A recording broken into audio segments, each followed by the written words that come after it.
orthopedic facility. So it's on Seymour Street in Hartford. Oh, well, that's good. At least So you're not in and out, in and out. Hospitals aren't fun usually.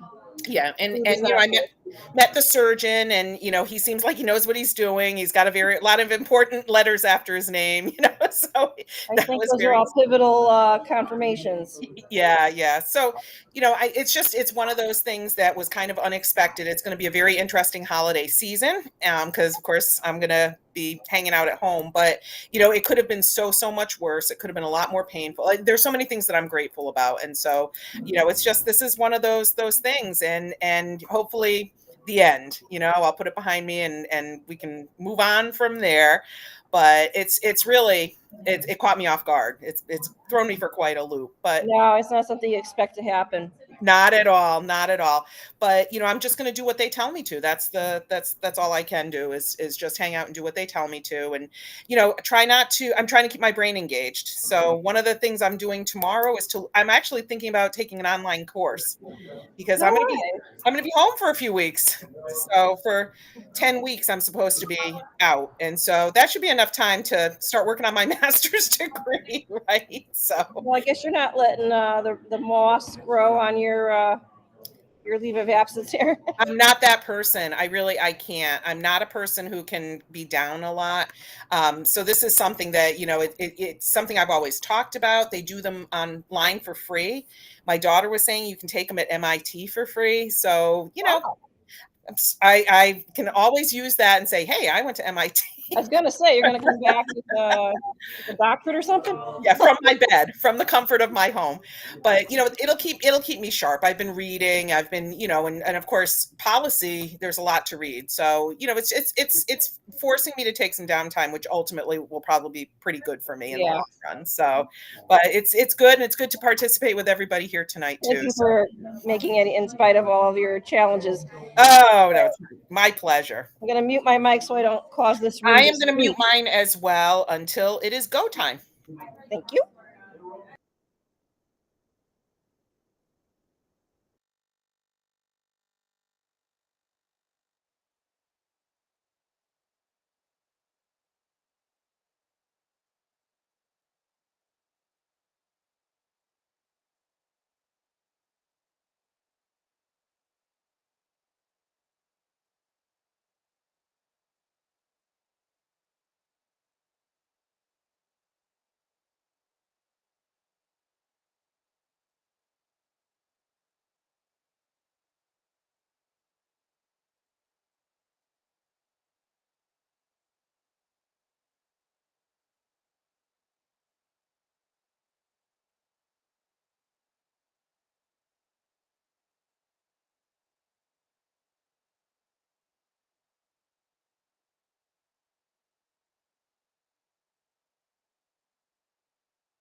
I got my bachelor's degree and my master's degree, both working full time, and it's a lot. I feel for you. I wouldn't have been able to do it. I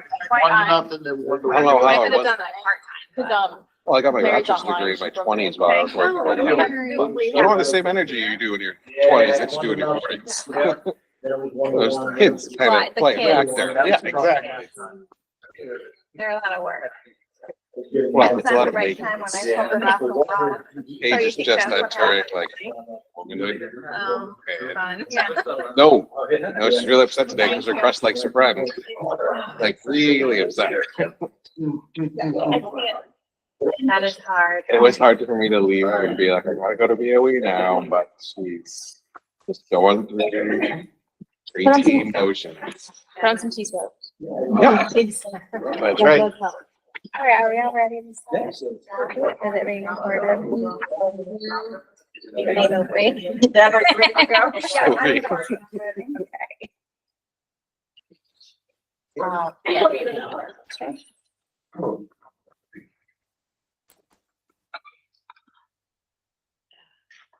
like to call the Newington Board of Education meeting to order for Wednesday, November 13th, 2024.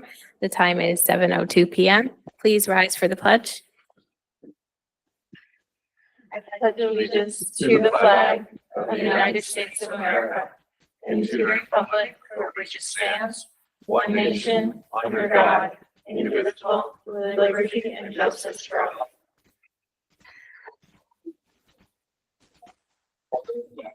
Deb, would you please call the roll? Mary Beatrice, Here. Brittany Carr, Here. Sean Howe, Here. Anthony Manley, Here. Timothy Newton, Here. Amy Pilati, Here. Pam Sharma, Here. Jessica Weaver, Here. Anastasia Yap. I have everyone here except for Ms. Yap. Thank you. We have a resolution honoring our custodial and maintenance staff. I think Jason Plum is on the line. Yes, he is. I don't know if there Anyone might else? be others. Still. Hello, everyone. Hey, Good Jason. evening. All right, I will read this. Resolution honoring Newington School custodians and maintenance workers, November 13th, 2024. Whereas Wednesday, November 13th, 2024 has been proclaimed Custodian and Maintenance Workers Day. And whereas the Newington School custodians and maintenance workers thoroughly clean, dust, scrub, refinish, sanitize, repair, paint, and maintain all areas for safety and comfort in all buildings on a daily and nightly basis. And whereas the Newington School custodians and maintenance workers have shown dedication and conscientious performance in carrying out their many tasks to maintain and improve our school buildings. And whereas the Newington School custodians and maintenance workers maintain a close working relationship with school staff. And whereas the Newington School custodians and maintenance workers show a willingness to go above and beyond the workday to keep our schools shining at all times. Therefore, we do hereby proclaim Wednesday, November 13th, 2024 as Newington School Custodian and Maintenance Workers Day. Be it resolved that we urge all the citizens of our community to join with us in actively expressing gratitude to Newington School custodians and maintenance workers on this very special day. Be it further resolved that the Secretary of the Newington Board of Education is directed to spread this resolution upon the minutes of this meeting and to provide a suitable copy for presentation.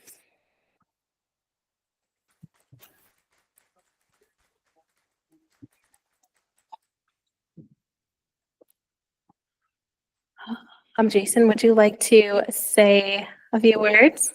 Sure, I would. Very well read and very quickly read. Thank you. A lot of practicing. what you said in there it's true. I mean, we've got for those of you returning, it'll sound familiar, but we've got a very dedicated staff of custodian folks and maintenance folks that really do care for our buildings, and the combination of both do so. It's not uncommon for visitors, other superintendents, other folks from other schools to come visit our schools and be amazed at how shiny the hallways are, how well kept everything is. Our buildings they're not new, right? They're not brand new, but we take exceptionally good care in preserving them and in improving them as we go along. So it's very much appreciated. We have 38 custodians that clean 880,000 square feet of our school buildings, throughout the week. A lot of that goes unseen. A lot of that is behind the scenes and after hours. So we very much appreciate them. They're there in their certain zones and they're taking care of those areas. And we have 5 maintenance people that vary from HVAC, electrical to general maintenance that take care of what we can in-house, which is a lot. And, we're supplemented by contractors outside of that, but very much appreciated. A lot of hardworking folks. I mean, there's a lot of sweat. You visit any of these folks at night. That it's not an easy job. It's a sweat filled job. It's a lot of perseverance just to keep, going and keep those areas looking nice. And our folks do a really good job of that. So thank you. Thank you. Are there any board members that would like to make a comment? Mr. Halloran? I think we all realized just how important our custodial staff was during the pandemic. Just how vital they are to keeping our kids healthy is critical.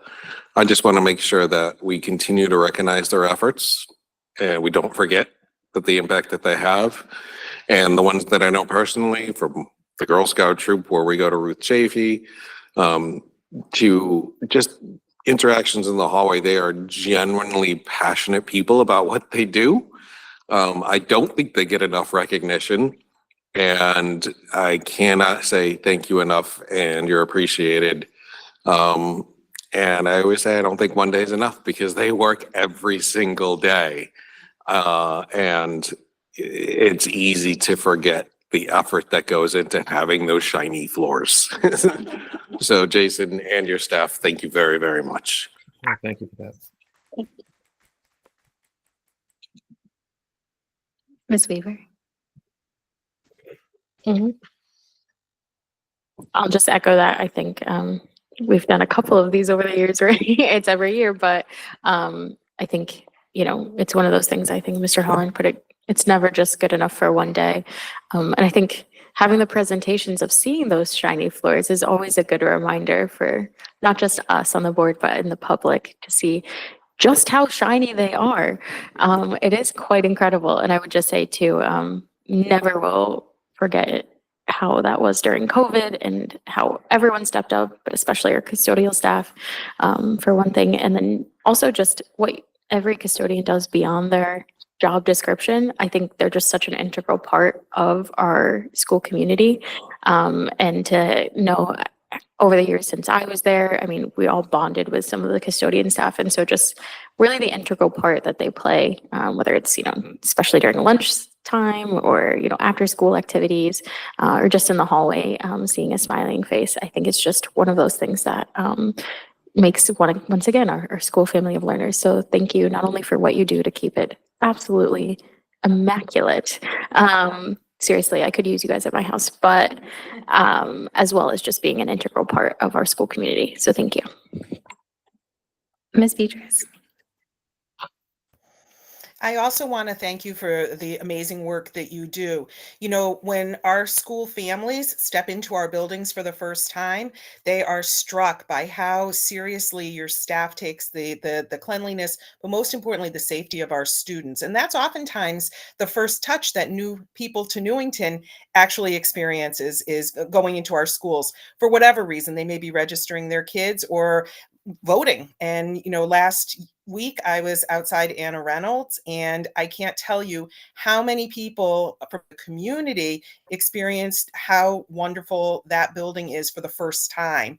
So they may have had kids that had gone through the first, years ago. They may not have had any kids at all in the schools, but they experienced the work that your staff does firsthand in that building. So I can't thank you and your staff enough. And sometimes we notice it, but we don't recognize the people that are behind all of those efforts. So thank you very, very much.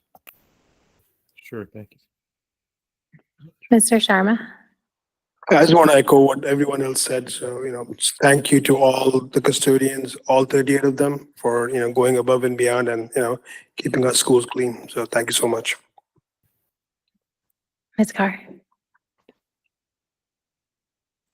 And just to add to what everyone has been saying, I was very impressed with our first two meetings when you went over the extensive bullet list of everything that you accomplished over the summer. I was actually quite blown away by that. So thank you so much for your continued efforts in keeping the schools in beautiful shape.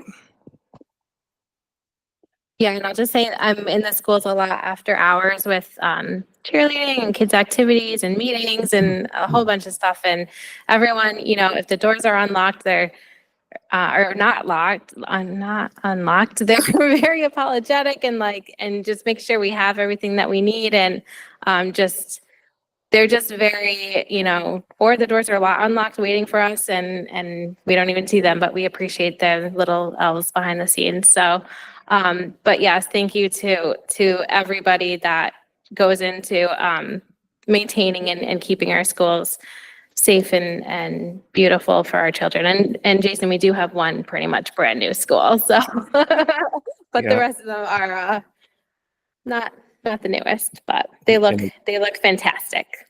Yeah, they're taking great care of Anna Reynolds so far, so we're doing our best. Yes. It will never be like it was again. Okay, our second resolution is for school psychologists. Do we have anybody on the line? Okay, oh yes, there, I see you. Resolution honoring Newington School Psychologists, November 13th, 2024. Whereas the Newington Public School System is committed to honoring its school psychologists and recognizing their contributions to the educational system and their tremendous impact in helping students learn, grow, and thrive. And whereas the Newington School Psychologists counsel students in group settings or one-to-one basis. They also work with students to help them develop adequate social skills to ensure a healthy classroom environment. Whereas the Newington School Psychologists are integral in advancing effective practices to improve students' learning, behavior, and mental health, and by maintaining essential standards for ethics and practice. Whereas the Newington School Psychologists provide direct support and interventions to students, consult with teachers, families, and other school-employed mental health professionals, i.e. school counselors, school social workers, to improve support strategies, work with school administrators to improve school-wide practices and policies, and collaborate with community providers to coordinate needed services. There's a lot of punctuation in that. It was confusing. And whereas it is the desire of the Board of Education that school psychologists should be made aware of their appreciation. We do hereby proclaim Wednesday, November 13th, 2024 as Newington School Psychologists Appreciation Day. Therefore, be it resolved that we urge all the citizens of our community to join with us in actively expressing gratitude to our school psychologists who represent an investment in excellence in our community. Be it further resolved that the Secretary of the Newington Board of Education is directed to spread this resolution upon the minutes of this meeting and to provide a suitable copy for presentation.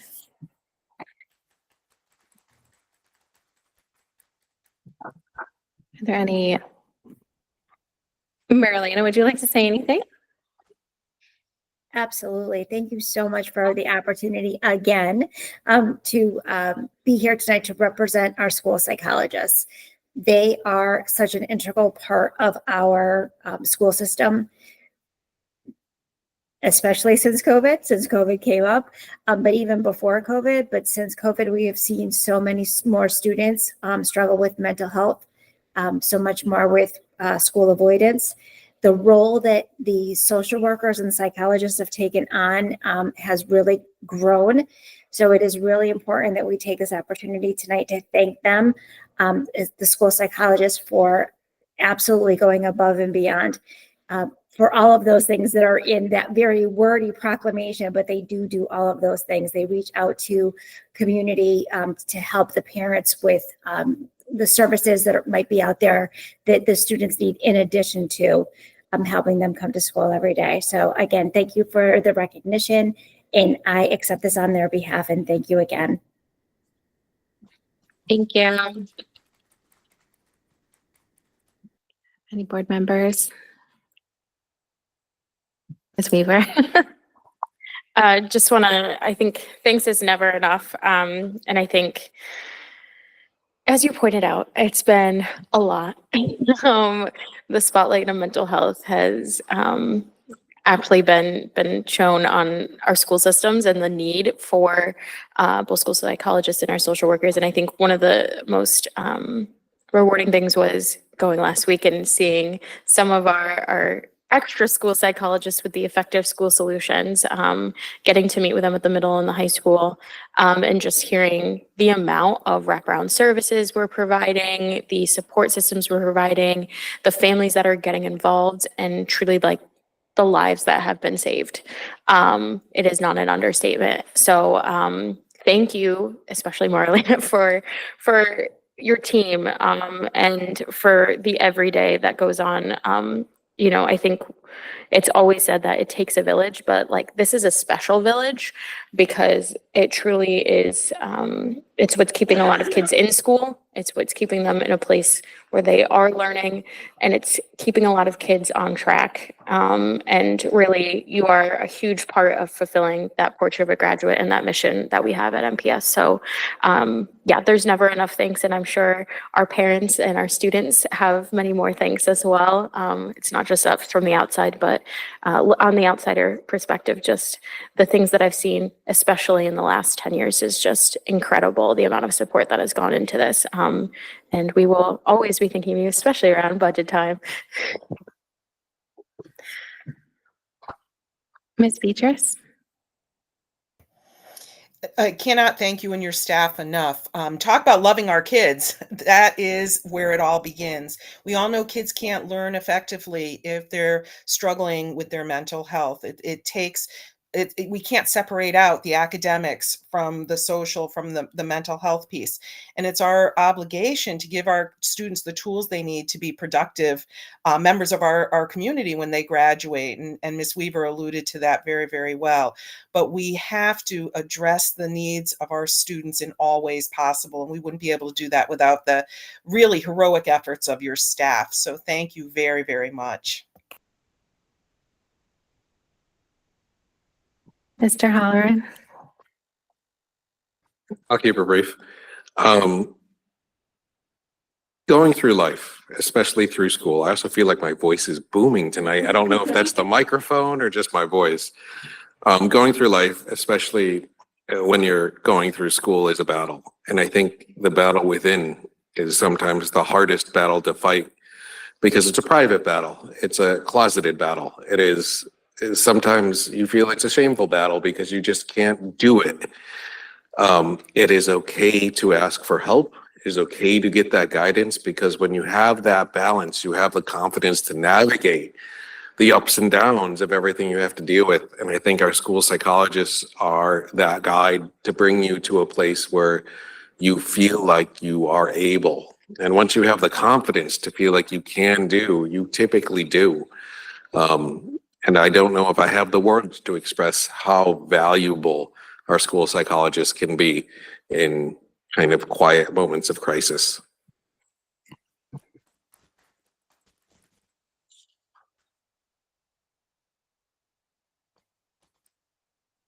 Thank you.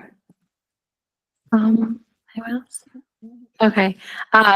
Yeah, there's definitely a lot that our students are going through on a day-to-day basis, and just having the support and having our school psychologist there to collaborate with everybody else in the building, I think is just fantastic that we are able to have them with us. So thank you. And like Mary said, you can't learn if you're not in your thinking brain. So there's a lot, any sort of trauma, anything could happen. Even a bad day on the school bus could prevent a student from being able to go to class. So it's just definitely good that we have that support in our school buildings. All right, Dr. Brummett, we have an everyday hero. Yes, we do.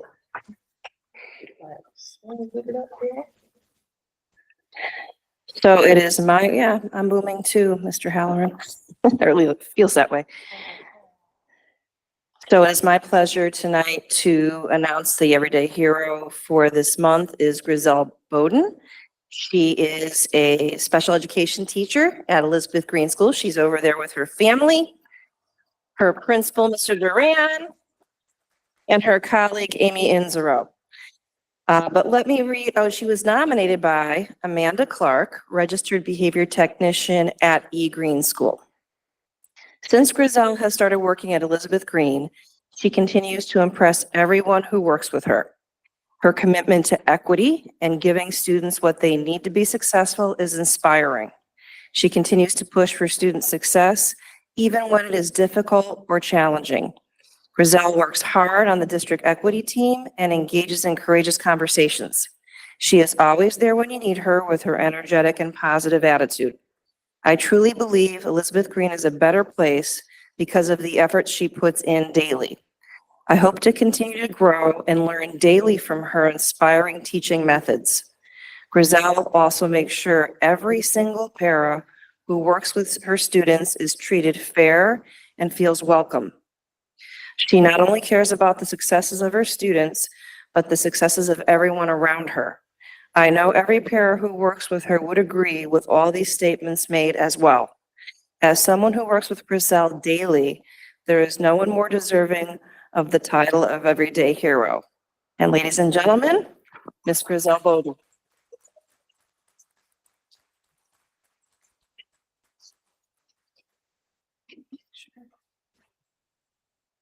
Thank you. You're welcome. Sorry, I'm shocked. Yeah, I'm shocked. Oh, look at you. Oh, look at you.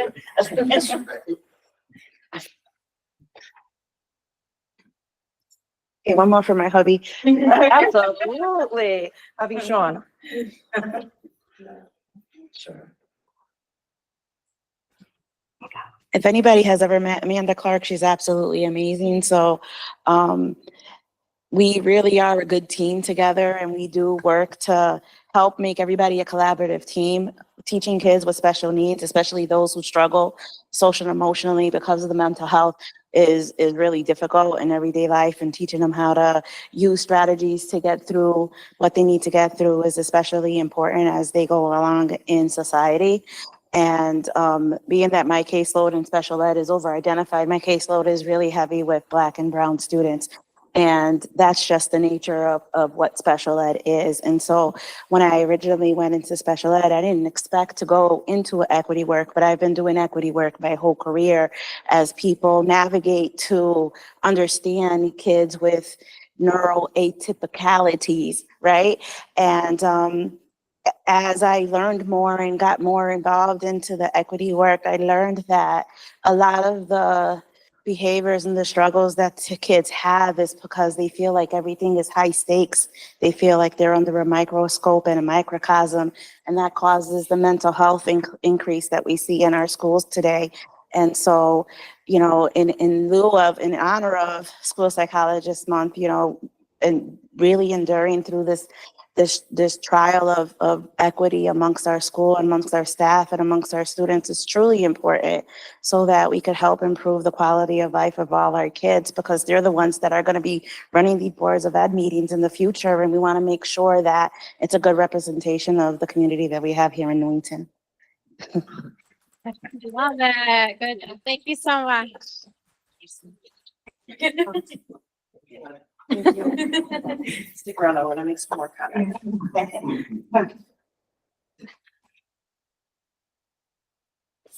Does anybody want to make a comment? Board member? Mr. Halloran. I'm doing it because Tim said I had to. No, but seriously, I think you do such an important job of having our special ed students, doesn't happen immediately and it doesn't happen overnight, realize their value. And I think when you're in a position where you are feeling different and sometimes treated different, it is hard to see how you contribute in a valuable way. And by taking the time to show them that they are important and critical and valuable, that can pay incredible dividends down the road. So thank you for the efforts that you do, because it is not easy. Every day is hard, and thank you for doing it every day.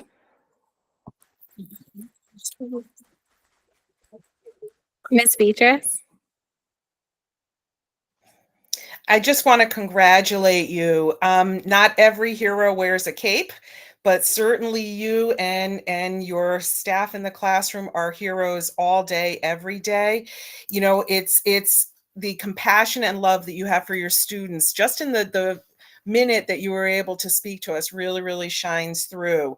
And it's teachers like you that give our kids the self-esteem and the boost and the love that they will have the tools that they need to be successful, and especially by embracing what makes us unique and special, makes us all stronger, and what an important piece of the pie that is for our students. So I can't thank you enough for your work.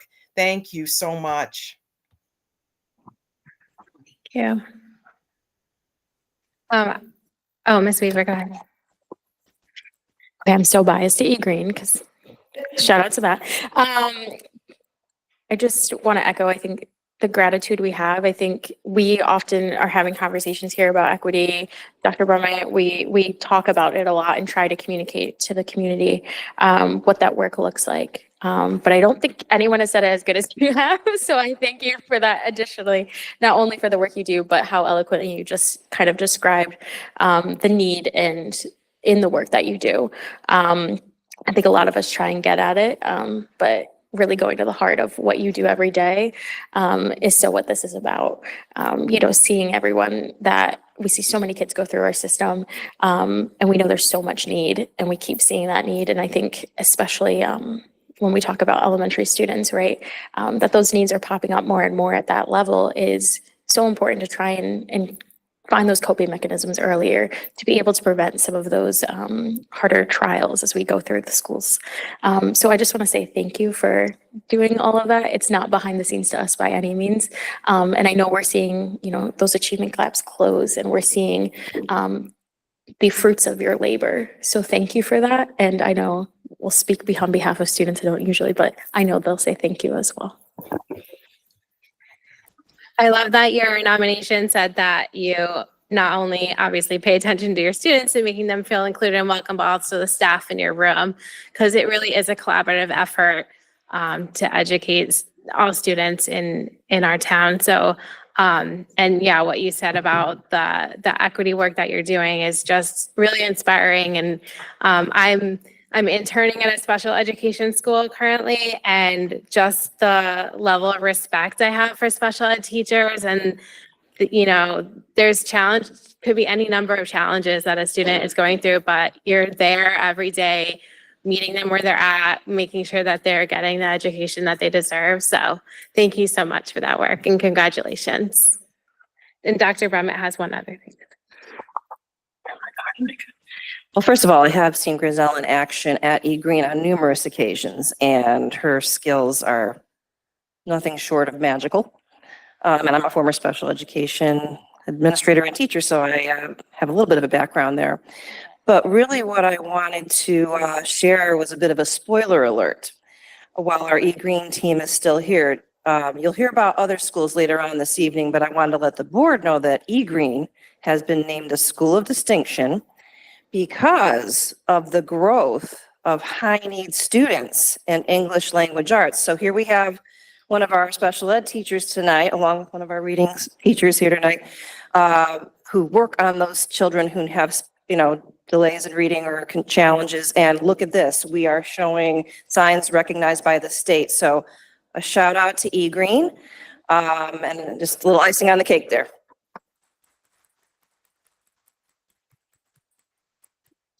That is excellent news. Thank you for sharing, Dr. Brummett. More excellent news to come.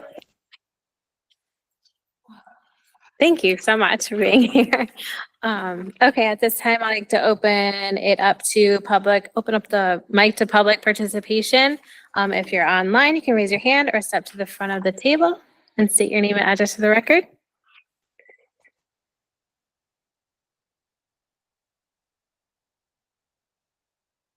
Jen Rodriguez, 71 Northwood Road. I think I was about to say 41, but that would be wrong. So let's start off with the positive. Our custodian and maintenance workers, as well as our school psychologists, I just want to say that coming out of an Anna Reynolds renovation, those people were outstanding, and they got us through those 2 years. And had they not, I'm not really sure that we would have had the mental health that we currently have. We certainly wouldn't have survived it, especially Mr. Tipton and Bob. I think the students call him Bob. I don't know the custodians at all the other schools. I know my day custodian, I know my evening custodians. And the reason why I'm bringing up Mr. Tipton is because the students know him. It's not just the staff. They don't just service our school. They service the students that we have there. The children know them by name. They go down to their office and knock on their door. They talk to them. They high five them in the hallway. They make connections every day with our students as well as our staff. So they're truly invaluable. As far as our school's psychologist, shout out to Miss Amy Mills, who is ours at Anne Arundel, so I'm a little biased. When we talk about partnership, they embody it, whether it be parents, staff, or students. They work with big hearts for the best outcomes for all. Along with our school psychologists, our everyday hero, and our special education staff, Griselle. In addition to her day job, she has worked on the district equity team, speaking truth and perspectives that we all benefit from, and thus the students benefit from. So her work on that has been invaluable, and I appreciate the work that I was able to do with her for 2 or 3 years. Yeah. Griselle stating that it has been her life's work, has been equity, even though she didn't know it was going to be equity. It's just the nature of the job kind of brings me to the other part in my general intention of coming this evening. The remarks made by a member at the last board meeting put out misinformation. It was quite disappointing, particularly because he felt that it was the stage to promote that misinformation about CRT or DEI. Seemed like a little bit of confusion there, and what we actually do here at Newington Public Schools. And as a constituent, that was very concerning to me. We serve students that are all diverse and beautiful and wonderful, and their families. Please make an effort to understand that and keep national false rhetoric out of these meetings, out of respect for those students and the rest of them, as well as your constituents, who I am as well. In my remarks, thank you. Thank you.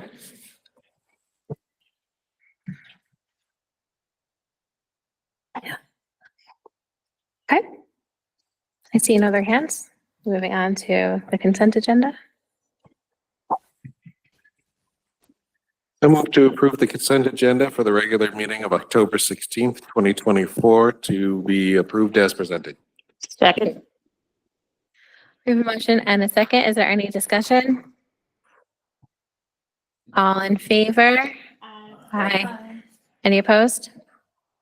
Motion passes unanimously. All right, we have our superintendent of schools report. Good evening. The bulk of my report will come later on when I talk about the current goals and progress. But the monthly report, which you get on a monthly basis, features some of the things that are happening in our schools. You will also see in my weekly update this week all of the amazing tributes paid to our veterans throughout, both on Veterans Day and then the days leading up to Veterans Day, as schools had different speakers come in depending on their availability. So you'll have a detailed report from me later at the end of the week. We were featured on several news outlets for the Iwo Jima tribute that we do every year. The John Wallace students were phenomenal. Both the kids that did poetry and artwork relative to the veterans, and the students that played in the band and played patriotic songs. Many veterans were in attendance and felt very honored. I also made the rounds to several schools and saw different assemblies in which veterans were in attendance and honored. And I even visited the senior center where there was a coffee hour where I was invited to, and I did some nice discussions with the veterans in attendance and saw some old friends actually. So that I would encourage you to read the report for any details about other programs going on in the district. There's also the information in there about our enrollment summary, but I just wanted to highlight the veterans celebrations that occurred throughout earlier this week and a little bit at the tail end of last week. So thank you. Thank you. I'm glad you brought up the activities that we did in the schools for Veterans Day. And there's a lot of chatter online of why we have school. And I think that's exactly why, is because the students are able to learn and show their appreciation for our veterans and, celebrate with their special veterans who come. And I know a lot of schools do assemblies where they are able to honor them in the school. So I think it's a really great day and a great thing that our students are able to take part in. Are there any other questions or comments for Dr. Bremmett? Just wanted to echo that. That was great. I was like, oh my gosh, there's so much news going on here. I'm like, I know where they're at. So it was just great to see that. And then I just had one question. I don't know who else loves reading these things, but I appreciate everyone putting together. I just had a question about the AP ones, the AP classes. I think it's on, I forget what page. Was just curious because I know we are one of the top 3 in the state for offering, is my understanding. If the 9 AP UConn ECE courses are included in the 11 AP courses and the 8 UConn, or are those separate? And we're looking at over. Which page are you on? It should be 9 of Page 2 39. of your report. 9 of 39 in the, At the okay, bottom. yeah. Sorry. I just wanted to highlight, I just didn't know if those were inclusive of each other or. So your question is, are these all of the AP and ECE courses that we offer, or the Or like totals? the AP courses are just AP, or the AP UConn ones are those are separate in different than addition, the- right? They are additional because some of That's our what I was AP reading it. I just courses, wanted to- yes, you are correct. They offer both options, which is phenomenal for our students. They can get the college credit as well as the AP designation. So, it's over 23 yes, college, okay. and counting. Just want to, and I was like, is that inclusive? That's not inclusive of the ECE drawing and ECE graphic design? Because those are currently writing the curriculum. That would be up to 25. No, I believe Okay. those are courses Included. that are running, but they are upgrading the The curriculum. curriculum, okay. There have been a few courses that have, stopped running due to lack of interest, or sometimes we have to have a teacher that if a teacher leaves, we got to get someone trained for the UConn protocols. But rest assured, running these courses and encouraging all of our kids to take them to walk out of high school with college credits, which I would imagine our representative down the table is walking out of high school with some college credits, if I'm not mistaken. It is a real goal for us because it's not only good for the students, but it's good for their parents because they have less tuition to pay. So it's a huge asset. So thank you for highlighting. No, I that. just wanted to, I was like, it's incredible how much It's- that's grown. It's grown a lot over it's- the yeah. many. I have to give credit to Seth Korn, who's really sought to continue to expand that and working with the teachers as well as our curriculum department to cultivate that.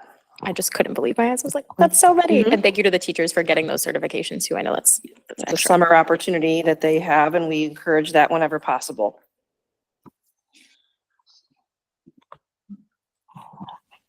No other. Next item is the bus camera utilization. This is more of an FYI for the board. It's not an action item. But it was brought to our attention in recent legislation that our buses do currently have cameras. We own the buses and we own the cameras, which is a good thing. It's important for the board to know that per Dean, we've talked about this on numerous occasions, the buses are passed while lights are flashing at least 5 times every week.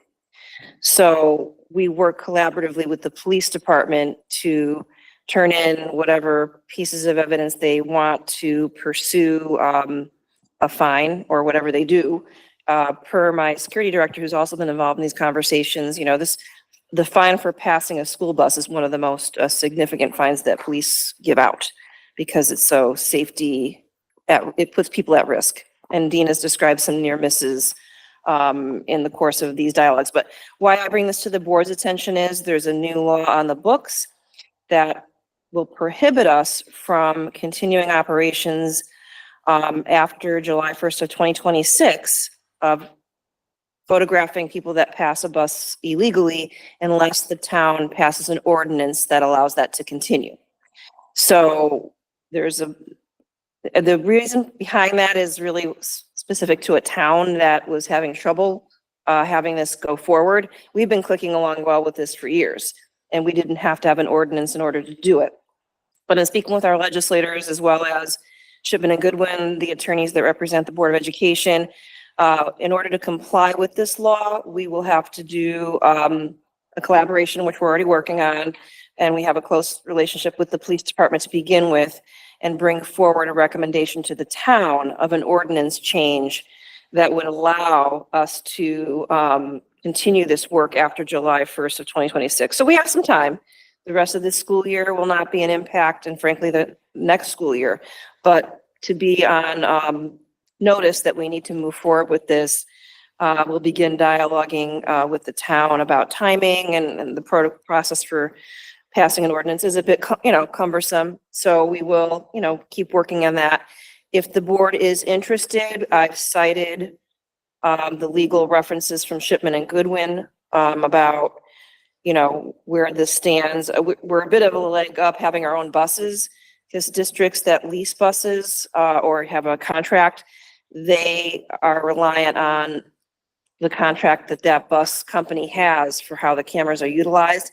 And you're not allowed to continue those contracts after the end of this year unless you have the ordinance. But since we own our buses, we can go a little further along with this.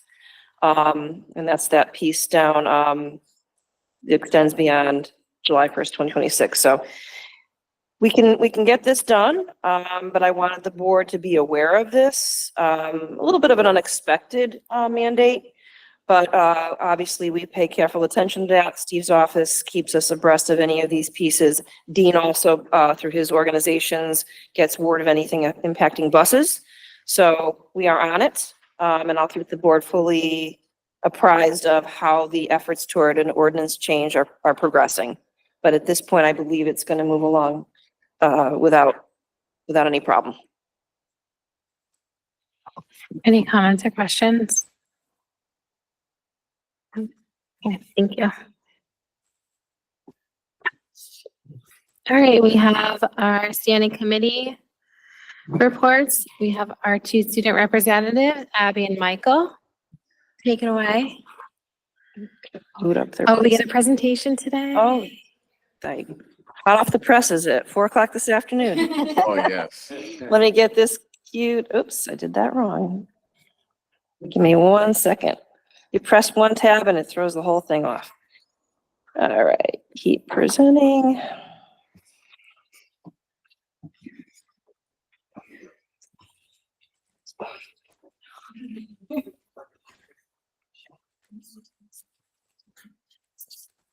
All right. I don't know why it's not sharing. Huh.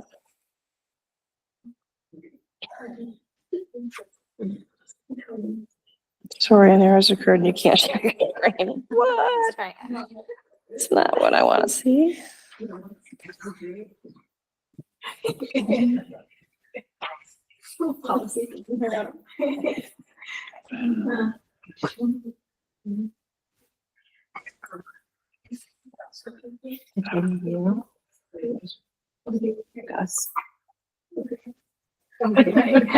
All right. All right, I will turn it over to Michael and Abby. Hello, thank you for having us again. It's a pleasure being here to share all of our ideas and our advancements that we've made, throughout the high school. But overall, inside NHS, if you want to go to the next slide, inside NHS, we have our preschool students. Our preschool students participated and enjoyed their trick-or-treating parade, as the top pictures show. We also have field trips that went on at NHS with our UConn field trips. Students attended field trips to UConn to learn about their majors and what the school had to offer. I was one of those students.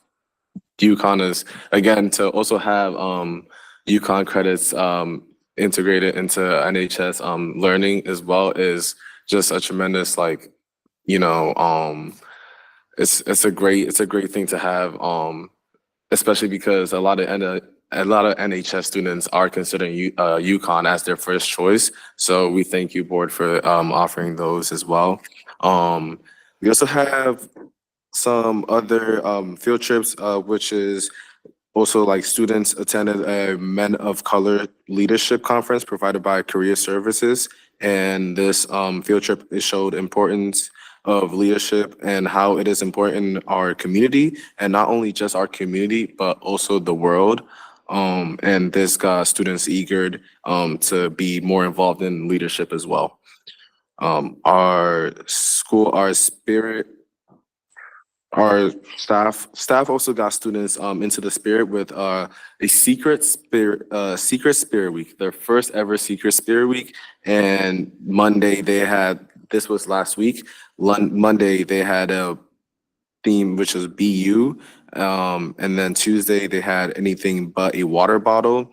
They also had monochromatic theme day, and also ending it off, they also had a PJ day, pajama day. This also really got students like really eager about the upcoming Spirit Week, which is this week. And students also enjoyed trying to figure out what the Spirit Days were, as we kept on asking questions. What's today's Spirit Week? They were like, I don't know what you're talking about. Okay, we'll figure it out.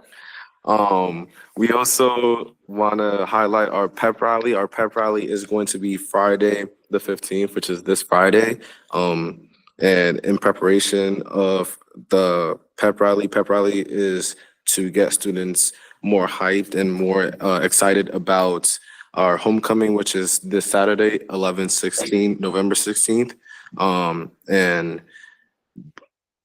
we are having the Spirit Week, which is helping prepare students for the excitement to come. Monday it was Zoom day. And then Tuesday was barbecue versus soccer. Then Wednesday was Adam Sandler Day. Today, Adam Sandler Day. I had to go home and quickly change before this, I couldn't show. Thursday was Generations Day, is Generations Day. We have freshmen dressing up as babies, sophomores, kids, juniors, adults, and seniors are senior citizens. And Friday, we have Blue and Gold Day to show our school spirit. Tickets are sold out. Tickets are sold out for homecoming. We had a cap of 700 students that could attend, and today lunch was crazy. We just have to say that.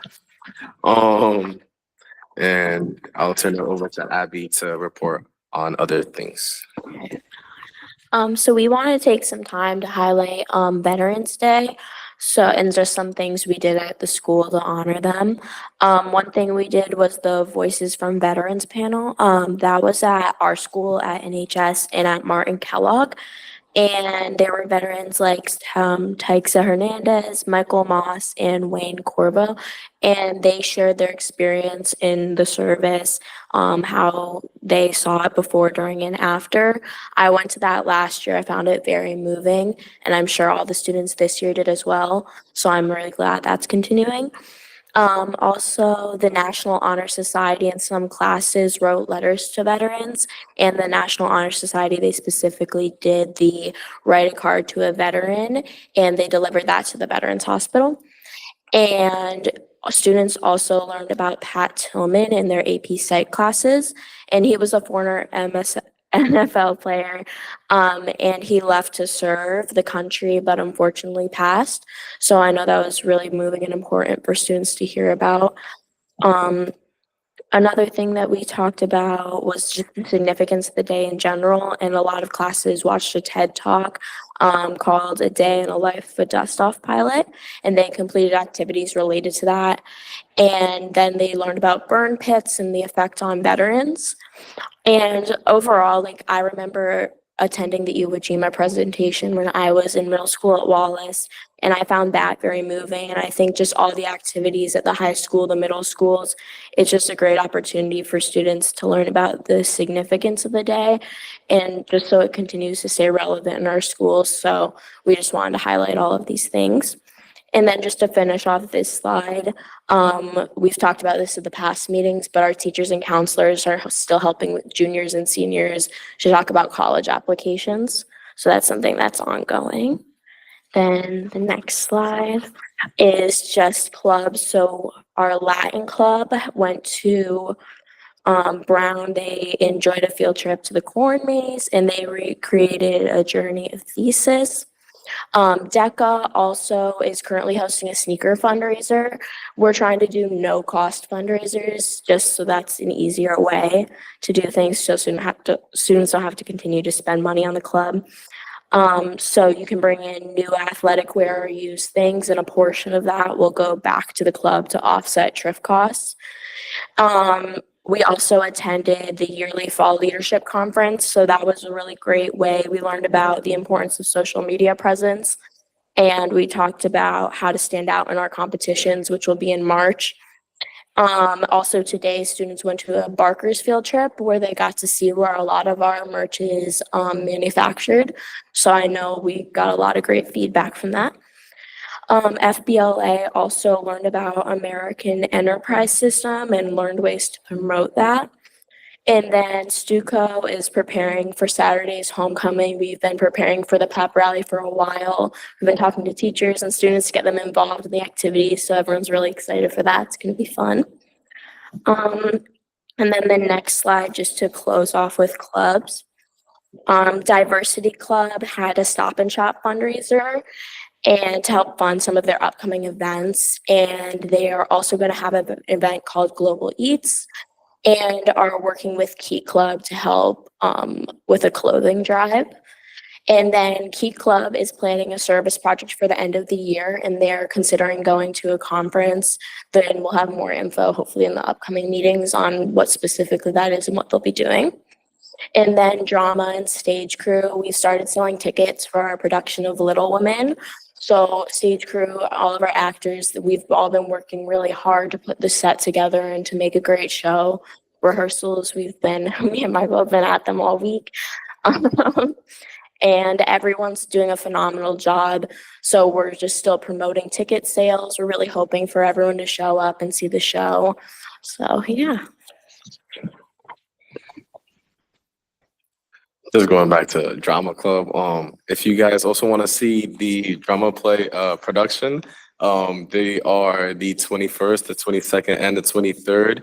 On the 21st and the 22nd, we have 7 p.m. shows. On the 23rd, however, we also have a 2 p.m. show and a 7 p.m. show.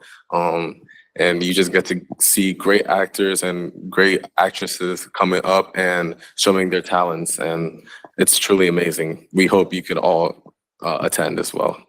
Following into sports, fall sports, as we all know, are coming to an end, and we say hello to winter sports. Some fall highlights are that football, our Newington High School football team remains undefeated, and they also have a game coming up on Friday against E.O. Smith at home as well. And we also have a boys soccer. Boys soccer was today. They also had a semifinal game tonight, which ended in a 5-2 result. I know some of our board members here did attend and are being present in what's going on in boys soccer. So that's really great to see our board participating in school events. And also girls soccer made it to the quarterfinals. And we also have 4 student athletes that were named our CCC North all conference finalists. Excuse my pronunciations of certain names, but we also have Caitlin Galanado, Keegan Alderucci, Jillian Bouchard, Aria Dine Stegarkis, and Ava Dos Santos. These student athletes have made tremendous efforts in not only to their sports, but also to their schoolwork and maintaining a high enough GPA and academic standing with the school to be able to participate in these sports. Some winter sports to also acknowledge that are coming up is some boys and girls basketball. We also have boys and girls wrestling, indoor track, just to name a few, and also wrestling as well. So we can look forward to those as well. Moving on to the next slide. We have our special shout outs, which feature football coach John Aquavita, who was voted the Giants coach of the week. We also have football star Zachary Girolamo, who was also voted defensive player of the week of November 3rd. And then we also have swim student athletes, Shanna Gray and Miranda Parker, who qualified for the swim finals. Shanna Gray qualified as third place, and then Miranda Parker also qualified fourth place as well. So we congratulate those student athletes as well. And that is all that we have for you guys. Thank you guys for having us, and we hope you enjoyed. Thank you so much. Are there any questions or comments from the board? Go ahead, Ms. Mealy. I just want to thank you guys for everything. The presentation was great. And I think the Veterans Day that you guys do and everything is incredible. Because I know when I was younger, we just got the day off.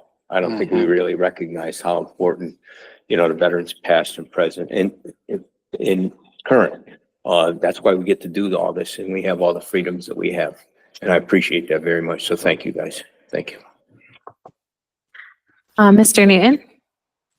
I think it's very important that we keep the connection with the Iwo Jima Memorial because a lot of people don't realize that's one of only 3 life-size Iwo Jimas that was ever approved.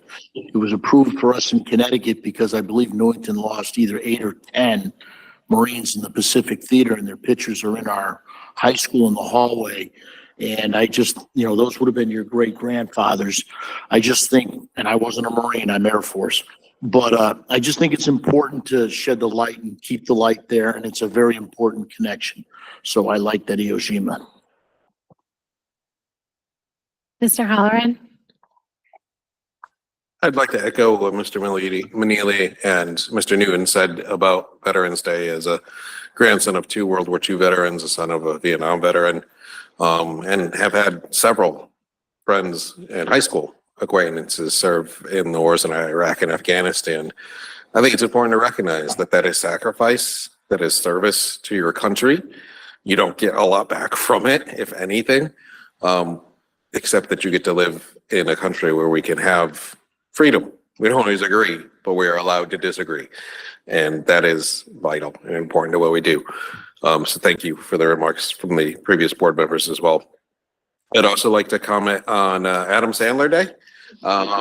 It's news I could have used yesterday. That sounds like a great time. I'm really sad that I missed it because I could quote most of those movies by heart.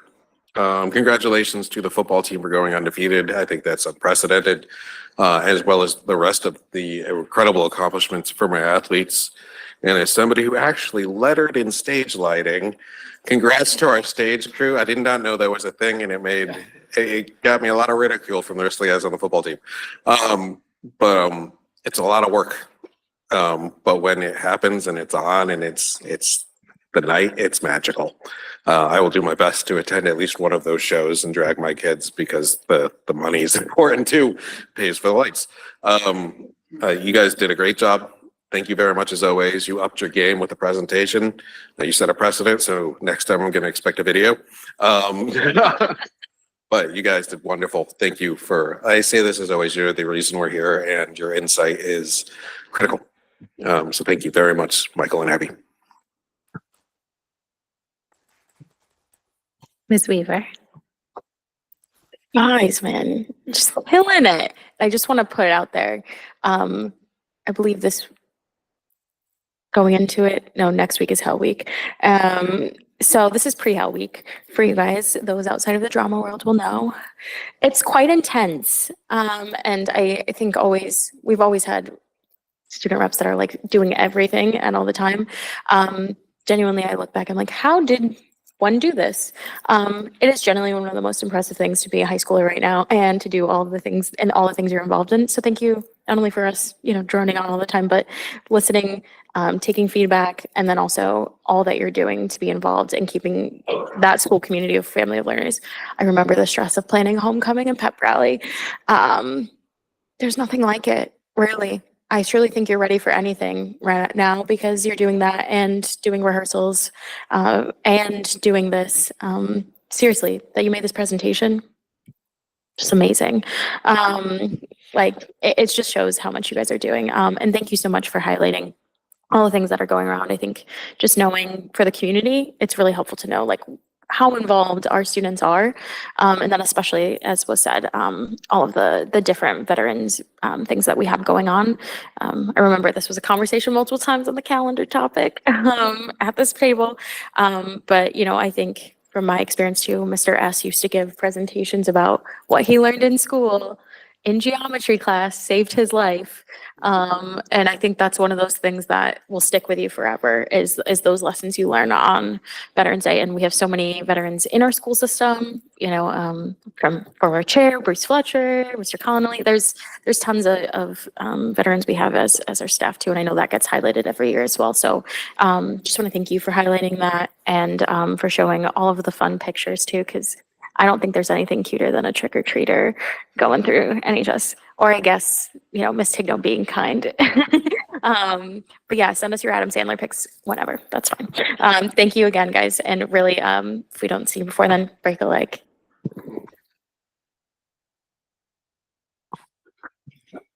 Thank you for being here. We really appreciate you. Get some sleep.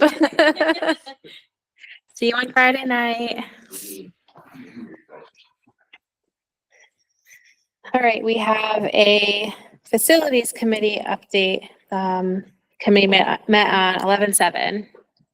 Sam, do you want to provide the update?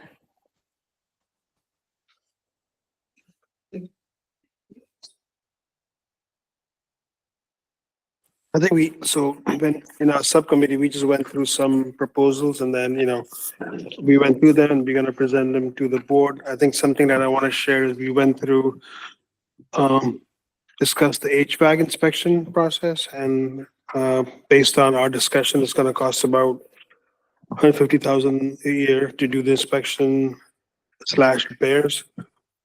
We discussed the Garfield paving, like especially where the buses park, and I think that's been pending for like a few years now. And then we did discuss high school roofing project. It's going to be about 1.6 billion. That's slated for like 2026, right? I mean, it's in the plans, right? And then of course, like the turf field at the high school, that is also one of the projects that we need to work on. What else? And then we discussed the bus, I think buying the school buses. And then I think we have 1 year where we have a whole bunch of school buses that'll be up for replacement. So what we discussed was budgeting a certain amount of money, like a set amount of funds every year, instead of doing it, you know, a whole bunch in 1 year. What else? And I think we discussed HVAC. I think that's all we discussed. Yeah. And then I think Luke can probably share more. Yeah, and we have the capital improvement plan action item, so we can get into more detail after. Are there any questions on just anything else before we get to that agenda item? Mr. Halloran. I just wanted to thank Lou for your breakdown of that meeting and going through the CIP.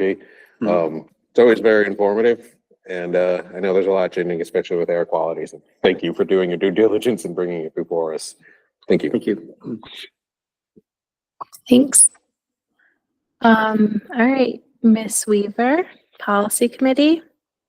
Similar, we will have both our items later on the agenda, but just wanted to know, once again, best policy committee out there. Not unbiased at all, but we did go through, so just so everyone knows, as a precursor for tonight, just as we get to new business later, the first kind of portion, the first two policies are things that we discussed last board meeting. We didn't hear any discussion from anyone, and then we rediscussed it at our last policy meeting on 10/6 or 11/6. There was no further comments, so those will be up for possible action tonight. We would recommend voting yes on those.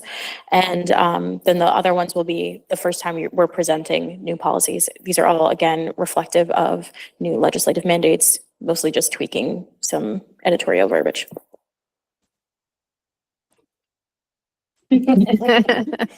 To be continued. Okay. Any comments or questions there? All right, we'll look forward to discussing more policies later on. And Mary has a lot of free time on her hands, so make sure to send her some work. Listen, we were just joking. She's going to be propping up her ankle with the we have 3 big books thanks to Mr. Farisi's team. So we are environmentally conscious, but we needed them printed out. So they're quite big. You thought the budget book was big. Try 3 of those. So They Hope you're keep feeling my, good, Mary. It's my gonna be foot really over, elevated. they keep my foot over my heart. All right, we can move on to new business. We have a report, annual status report on staff evaluation. And I'll turn the mic over to Mr. Farisi.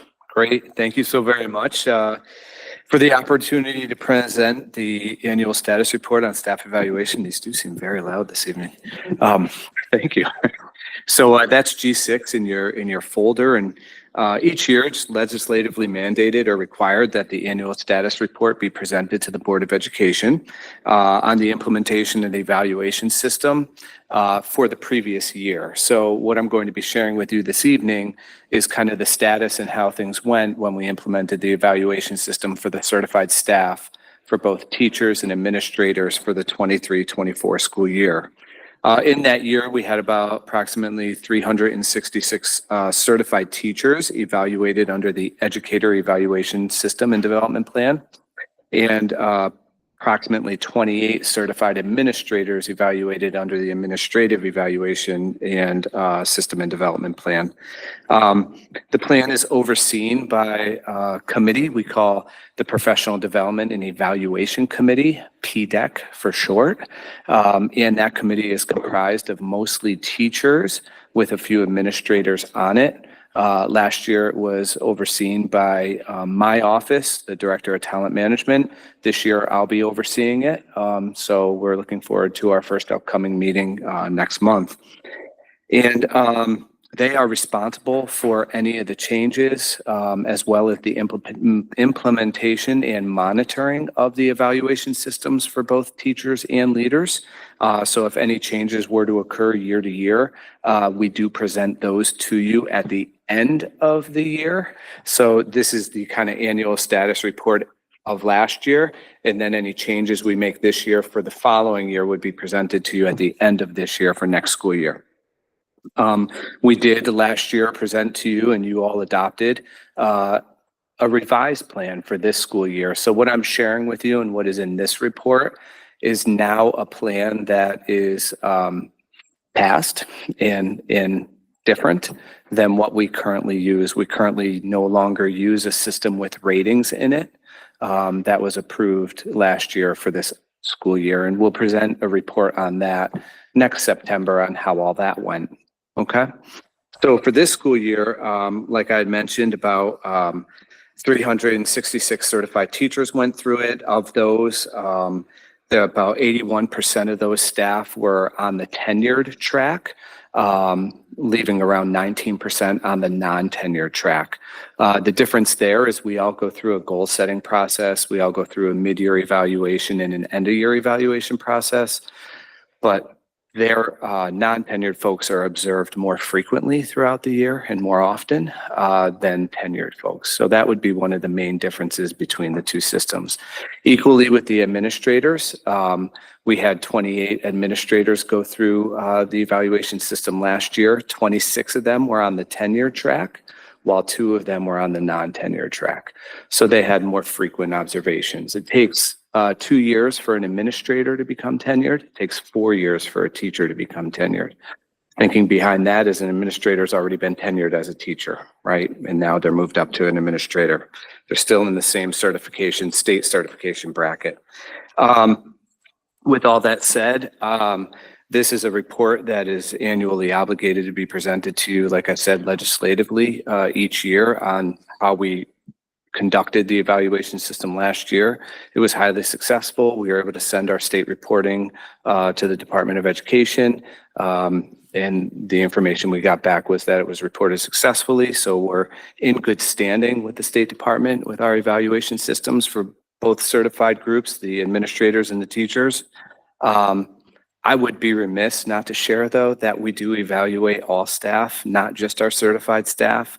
So everyone from nurses to secretaries to custodians to coaches to every group that we have all receive annual appraisal. It is not this one, nor is it as intense as these two may be, but they are definitely all set goals, have objectives, get feedback on that throughout the year, and at the end of the year have an end of year information session with their supervisor. So, and we keep all that housed in a system here in Newington as well. So just wanted to give an update on the progress of those two certified evaluation systems that we conduct each year, and see if you had any questions for me. Thank you. Are there any questions or comments? I think you did a great job explaining. Thank you. Thank you. I think they really just wanted to get to the CIP plan. Perhaps, but I just want to thank Steve and his office. It's a lot of oversight to monitor teacher and administrative evaluation. So thank you for the work done to make that as smooth as possible in Newington. Okay, as Mr. Sharma mentioned earlier, we did have a facility subcommittee meeting a few days ago. And going around the table is the bus replacement cycle, which I will probably have Lou speak to momentarily. But just as a reminder of the protocol involved, this plan needs to be transmitted to the town by next month unless we ask for an extension. So tonight it could be an item for approval. This is something that we project out 5 years. It doesn't mean that between now and the next 5 years, we won't modify it, because any plan like this is a snapshot in time. And as the board's aware, things change. Sometimes you have an unexpected need. Certainly, we didn't envision a few years ago all of the HVAC changes that are now we're beholden to, but frankly, still waiting on the state for more guidance. So we use this format every year. We've changed it up a little bit to make sure it's as crystal clear as possible. But as Sam mentioned earlier, Mr. Sharma mentioned that on page 5, I believe, of the document, it provides an overview of some previous projects that we have leveraged, or the board has leveraged, to improve our facilities. He mentioned, Mr. Sharma mentioned our roof project at the high school of several years ago, which we did get substantial roof replacement done, both paid for by the board capital plan as well as some support from the town at the time. And this just gives a list about the last 10 years in review of how some of our dollars have been used to provide upgrades or repairs or adjustments to meet state statutes in a variety of schools and venues. Notably, we've done a lot of work on security vestibules. In the last 5 years, every school now has a secure vestibule where they did not previously. And Anna Reynolds kind of brought up the rear with the project, but now they are in good stead there. More recent projects include, and the board was aware of, the NHS track resurfacing that recently occurred, the playground renovations at Chafee.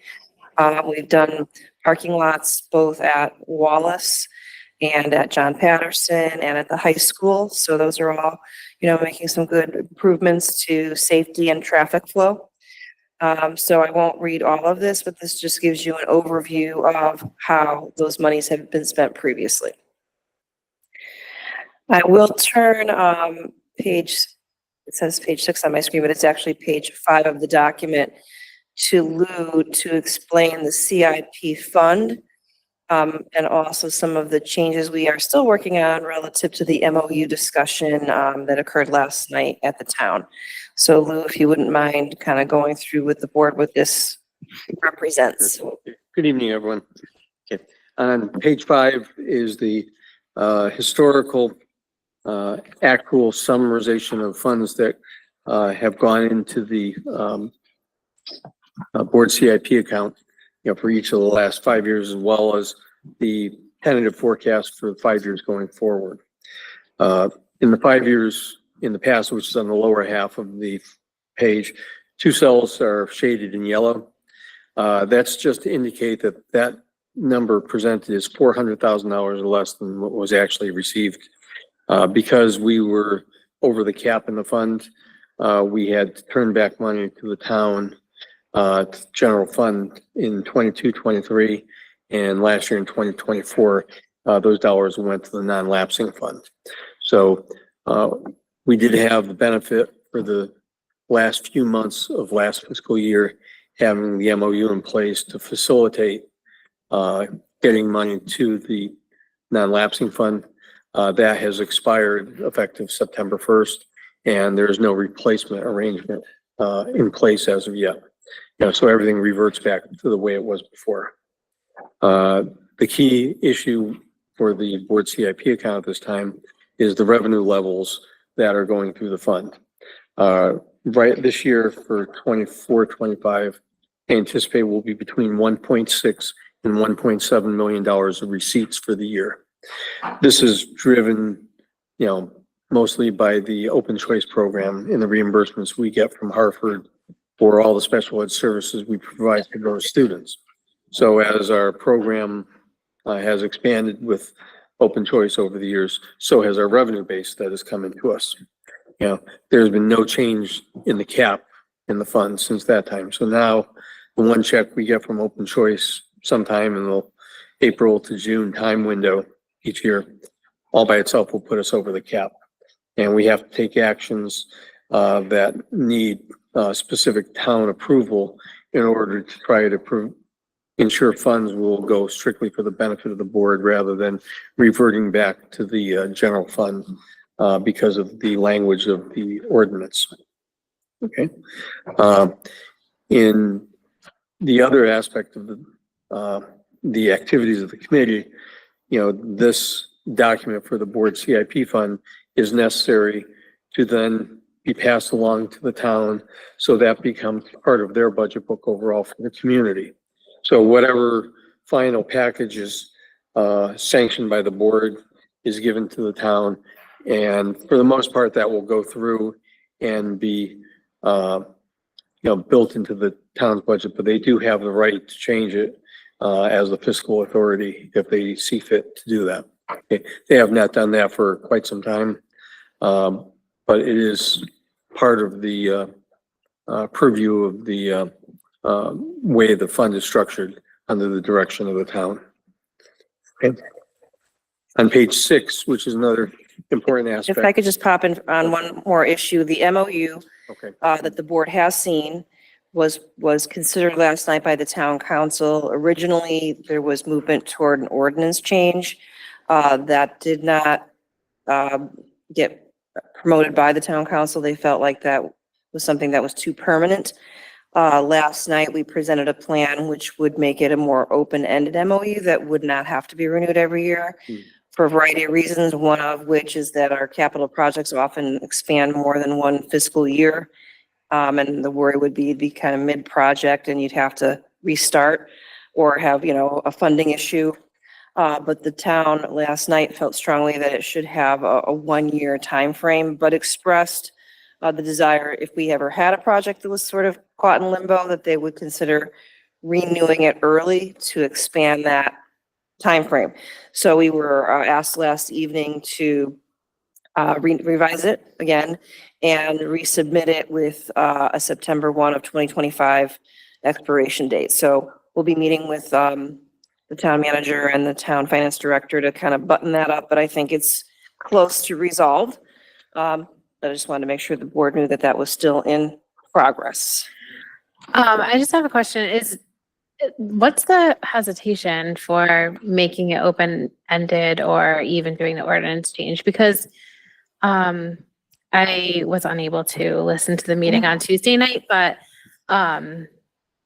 previous meetings, it was, concerns about like the Hartford Open Choice program itself changing or stuff like that. So what's their hesitation currently? What was stated last evening was they felt strongly, meaning the counselors that spoke, the majority felt this way, that, we want to have an opportunity year to year to hear how it's going. They didn't appear that they would ever not allow it to go forward, but rather they wanted to have a dialogue with the board about what's going on with the particular fund. So they felt if you had an annual expiration date, this would allow for more discussion. I'm not opposed to that. I think there was just a hesitation to make anything too permanent or too long-term. So it appeared to be the direction that the majority of the town council was headed in. But at the end of the day, I believe we'll resolve this matter and still be able to make sure that we will get the receipts that we get from our open choice program and all the other building usage opportunities, and still be able to leverage the resources appropriately and not have to return them to the town, because we really do need to use these resources in a variety of ways, and some of which will ultimately offset a bit of the operating budget. And as we've said before, the open choice program really impacts more of the operating budget, meaning, the resources that we provide to our special needs children. So that's why ultimately this makes a lot of sense, and we just have to keep track of it year to year. Mr. Halloran? Just to clarify, maybe simplify. So our cap is $1,200,000. A single reimbursement from open choice can blow that budget out of the water. And we've had to use this moratorium, or not moratorium, this motion to, thank you. Last year, we'll have to do it this year, and just doing simple math, we'll have to do it next year. And I think many of us feel like these are dollars that are earmarked for education, that should be going to education and not the town. So I think if you could just keep us informed on that too, so we can have educated discussions to move that forward, because this just seems to me like a cycle that's not going to stop. We also are recommending, and there didn't seem to be any objection on the town side, to raise the cap to $2 million. So that will help us, again, not face that cap. And there doesn't appear to be a desire for them to retain that money. I think there just seems to be a desire to have an annual discussion about it and not make it permanent. All right, so I Ms. believe, Weaver has a question. Oh, pardon me. Sorry, you kind of got to my question, but just so the public can clarify, because I know we're talking about caps, we're talking about all these things. Just to clarify, the conversation at the town council was about not the cap. It was about the towners for the open choice monies and that MOU, correct? that is correct. There's been numerous discussions. Last night's discussion centered on just the MOU being renewed annually versus a more long-term, and the ordinance had already been rolled out at a previous meeting. And then just to clarify, for the cap changing to, is it 2 million or is it 2%? That it's 2 million for this, the 2% you might be thinking about not lapsing. But this is a 2 million cap on how big this fund could grow. And that will help us now that we're getting more receipts from open choice. And does that require a town ordinance or no? To change the cap on this? No, it does Just wanna not. clarify, which requires, Yeah, the MOU will take care of that. So we're getting the same result with a slightly different pathway. Yeah, I'm just, and we can talk maybe later, but my concern just is that like this year, the town council might be open to extending it. Maybe we don't know in future years. And if it is money that is earmarked for education, we're spending the money anyways on educating the open choice special education students, that it should go somewhere to education. So I'm just concerned that I understand the dialogue, and I think that's great, and I have no issues sharing the information. And we're hoping to have a joint budget meeting again in January like we did last year. So I think we don't have any issues with the transparency or sharing the information. I just don't understand why it has to be like we're relying on them to make that MOU decision every single year. So that's my only concern. So I appreciate the council looking to extend it to 25. I just think we should have further discussions. Maybe we can do that in January too. Go ahead, Ms. Weaver. And just kind of on that, it seems that just no costs really go down. Not in this space, at least, especially when it comes to special education. So just curious too. I can see a day not too far in the future. Unfortunately, that goes over 2 million too. Is there any restrictions on the town side from that too? Or is it just basically dictated by continuing memorandums or anything like that? That's what we'll have to do. And that appears to be the way we operate. I mean, we have other MOUs in the district that are annual MOUs. Mr. Freese works on those through our different bargaining units. So that's not a foreign concept to us. It would be nice to have that more permanent, but I think it's true. Chances are we might need to increase that cap over time because, you know, with inflation and other issues, we may very well get close to that and like you said, you in can the not too budget distant to future. whatever, yeah, it's just. So I think we're, to that end, it's hard to predict the future about how big we want that cap to be down the road. How long hasn't the cap been 1.2 million, Mr. About 10 Giacomo? years. 10 years? So I think that Yeah, gives us a that's just more I was thinking. clear you know, indicator about the inflation. semi-permanent will be every decade and a half. That it Not will- anymore. Yeah, exactly. And that's where I'm worried, like, it'll be half a decade. Okay. Perhaps. Thank you. All right. And then Mr. Giacomo was going to explain our next page, which simply gives a snapshot of where we're currently at with how we are spending the resources for this fiscal year. So if you want to provide a brief overview of your notations on this page. Sure.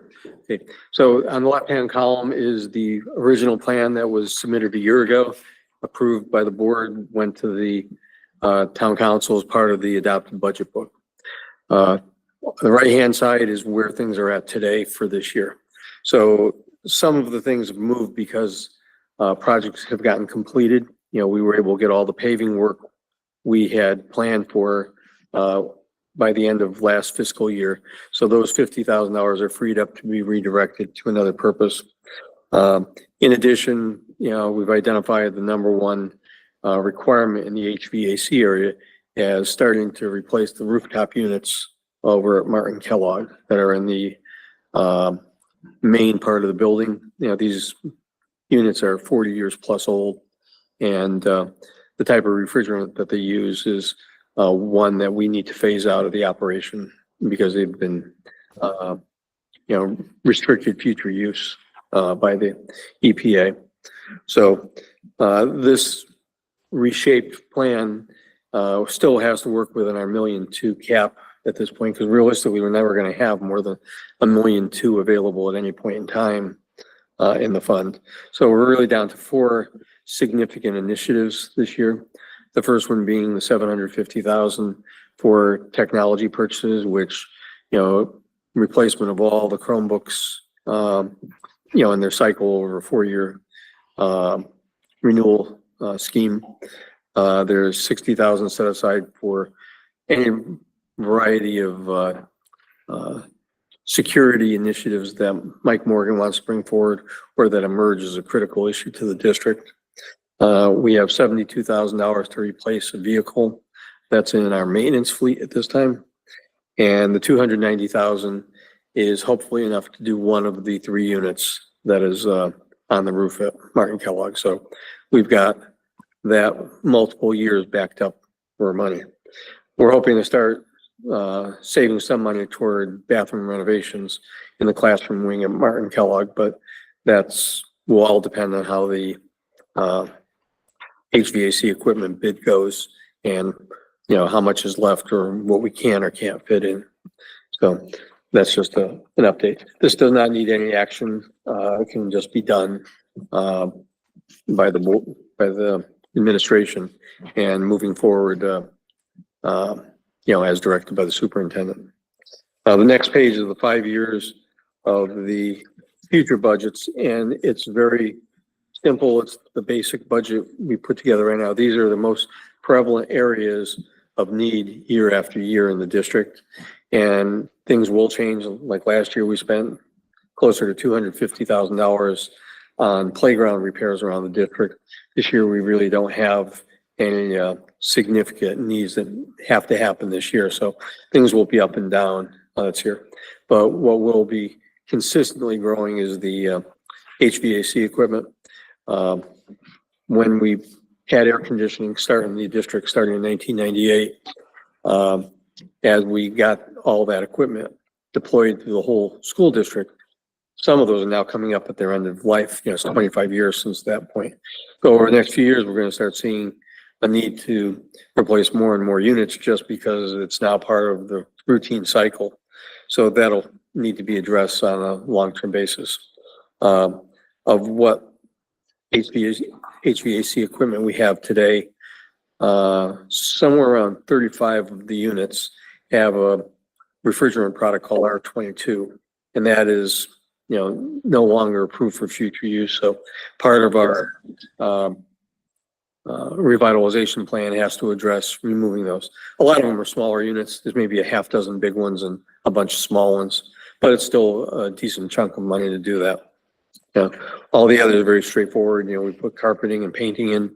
This year, it doesn't look like we're going to be able to use any of the board CIP resources to do that because we need to redirect it for the HVAC equipment. So that's whatever we do, we'll be able, have to find those resources in the operating budget for it to move forward, if at all.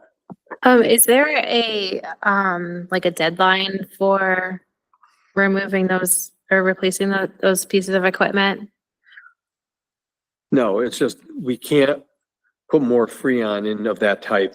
So if the system had a pinhole leak and all the refrigerant leaked out, you can't put the refrigerant, that type of refrigerant back, and you have to retrofit the unit or buy a new unit at that point. So. Okay, so the ones that you're proposing to replace are ones that are towards end of life anyways? End of life, end of useful life, high probability of breakdowns, as well as refrigerant restrictions on it. So it's a combination of all three. Okay. And just on the back page, I think you said one unit. Is it one or two for that 200 and? Oh, that's one, hopefully. Just one? There's 3 units that are targeted over time on that roof. So it'll be definitely more. Okay, this thing, if you just scroll up a little bit to the previous page, it said 1 and 2. So is that just a typo? Well, that was. Martin. Or that was the original. What page are you looking at? On the screen, just On that the screen. second row. Right here. Oh, The yeah, 290. that was our original. That wasn't close financially. So one of them is 290,000. Yeah. Okay. Yeah, sticker shock in this Yeah. particular area. Okay, thanks. Okay, all right. So then. Oh, moving Ms. on to Weaver page- has a question too. Yeah, sorry, just on that kind of line of thought, is there any desire to change that planning? I mean, this is always the blueprint we use and we know those numbers change, so it's, I won't say it's a formality, but we know that's where we're projecting. Is there any desire to change that byline of the 160,000 on the next page we see on HVAC to a higher number, or we're just gonna go? Well, we're still locked in at the cap of 1.2 million. Right. And Okay. 750 is the cap, committed right? to technology, 60,000 toward Okay. security. So there's 390,000 for everything else. Okay. So, in light of, yeah. I guess that would change if we got the MOU, but whenever that MOU is signed, but we can vote before this on that, and then we can change it or amend it. I guess my question is, we vote on these things as just kind of blanket projections. We get the MOU, whenever that comes in, are we looking to, or required necessarily to change any of that and then vote on it again? If that makes We sense. can move items around. Yeah. Within an approved budget scenario without Right. further approval by town or board. It's part of the, if it's part of an ordinance or that we're allowed to do that. So this is our good faith estimate. But as you can see, this year we had to move things around with failures of units or anticipated failures of units. So that may very well have to happen in subsequent years. It's a snapshot in time that we're doing our best to, I think the 160,000, Lou, Martin Kellogg needs like those units replaced, but in other situations, we just need to make some adjustments, or are we talking full We have to buy replacements? major components for the equipment in order to revitalize it for a practical, extended, useful life at that point. Okay. So if it needs $30,000-$40,000, that's what we have to do. Gotcha. But the major lift right now is Martin Kellogg, given the age and the other challenges with the Freon substance. Yeah, I'm just asking if we need, like, we get the MOU to change the cap, would we need to come back as a board to vote, just as a more procedural I don't believe we would have to, but I can check on that. The answer is no, and then maybe yes. Okay. Right. If we're working within the same dollars Right. that are here, there's no further Right. action needed. If we have a situation of an emerging real problem, like Yeah. about 5 years ago, we had the big chimney on the Mhm. back of Martin Kellogg that was starting to crumble, and that had to come down. Yep. So we had to go back to the council and ask to reclassify money that is in the non-designated line Yeah. of the board CIP and make an active project for us, so we can go get that done over the summer of 2020, 2019, whatever it was, that we did that. And it was using our own resources, but typically, when we set the budget and go, we had a $1.2 million authorization. We have to have the cash in the fund to fund whatever we want to do. And when we had this emergency, we did have the resources available and the opportunity to move money around. We may or may not have that, as the year unfolds. So, I can't say with certainty that it would be needed, but it could be needed. Yeah, I just didn't know if the 2 million cap changed how we get the It really 2 gives million us the cap. flexibility of planning. Okay. With a 2-year window, when I came to work here, it was $75,000 was the town contribution, and the cap was $450,000 on the fund back in 1993. So because of the amount of money that was going through it, that really covered 3 years. So, and obviously the prices were a lot less, but we had the ability to really time things out. So if we wanted to do something over a summer, we would have the year before to plan it and get it done. Here, whatever ideas we come up and do, we have to really plan it, design it, do the bidding, or find the contracting portals available to put a contract in place before June 30th, or be at risk of losing it. So much more high pressure stakes of getting things done. And sometimes I have to say, you can't get certain things done in the time frame, and you got to go to plan B, whatever that is, even if it's not the best choice, or the best where you want to spend the money. It's where you have to spend it in order not to lose it. I think the question I was hearing, though, and now that I'm listening to the dialogue, is if I'll even say when the MOU is official and our cap is now 2 million, this will undoubtedly change this forecast, because now we have a $2 million. So I would need to check from a legal standpoint whether the board would need to in any way make a different motion relative to this plan, or is it simply that we update the board through the facility subcommittee about how we're going to rearrange the dollars? Well, once the motion or the MOU or the ordinance change, whatever is used by the town to bring it up to a $2 million cap, I can have a total of $2 million of projects out there at any point in time. So if we had a different profile, so instead of me just showing $1.2 million, I could show $2 million. I may not be able to fund everything if we only have $1.7 million of revenue. I have $2 million of possibilities. I'd have to cut back to get down to what I have available for money. But it wouldn't take repetitive board actions at that point. We would plan to allow ourselves the flexibility to do the important stuff that we have to do. Okay. Yeah, and we might need some of that to the operating budget too. So there's there's definitely, but I think More that from a procedural standpoint, Yeah, I think- yep. We'll make sure we'll we've do got it our I's dotted and our T's crossed in this uncharted territory of raising the cap, at least in my lifetime here.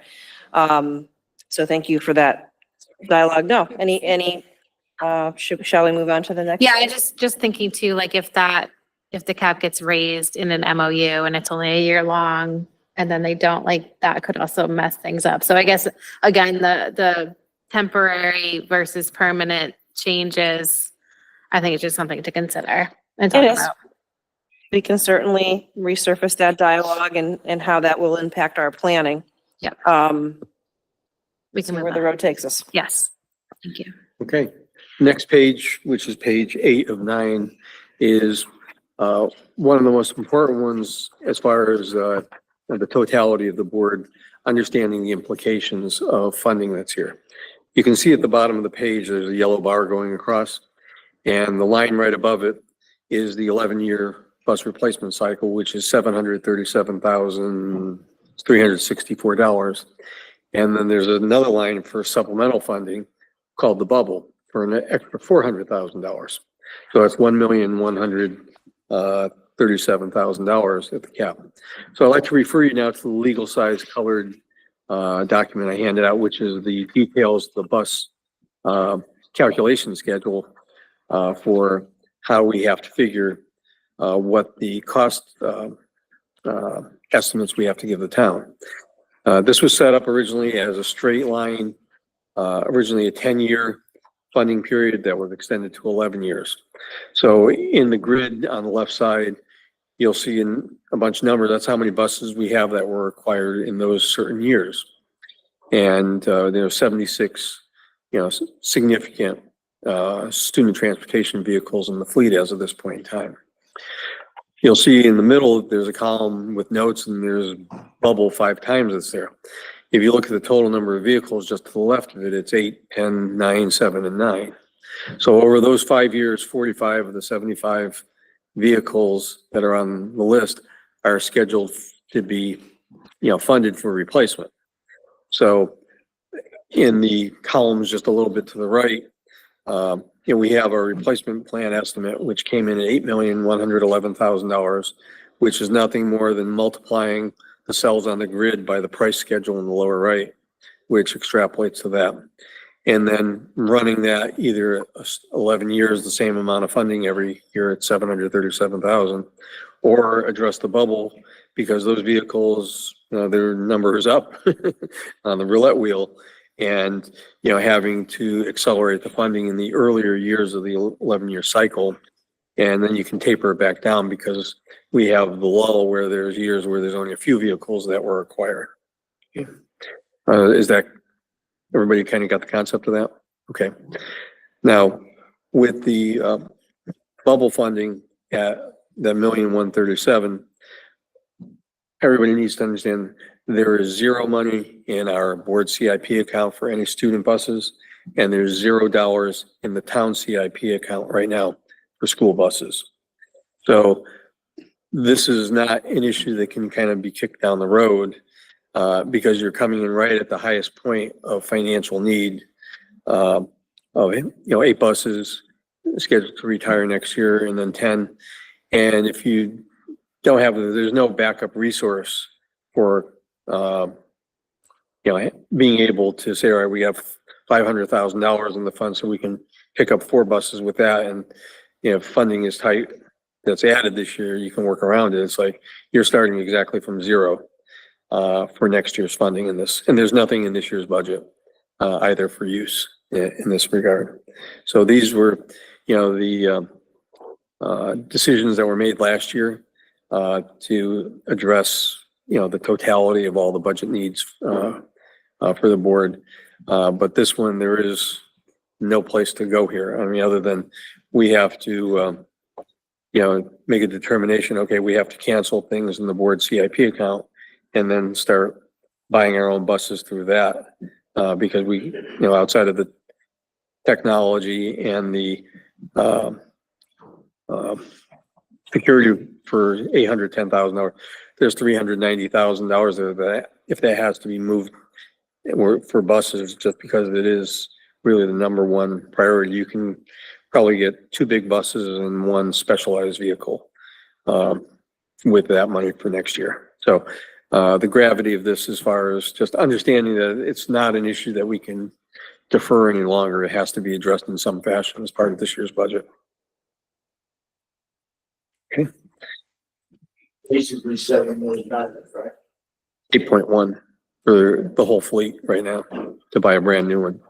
But we're not suggesting we're buying a new fleet. We're suggesting that what we're recommending to the board is that the funding that is recommended, whether it's tonight or at a subsequent meeting, include that bubble amount, because buses have gone up and we've had several years where we haven't kept up with the bus replacement cycle due to funding issues.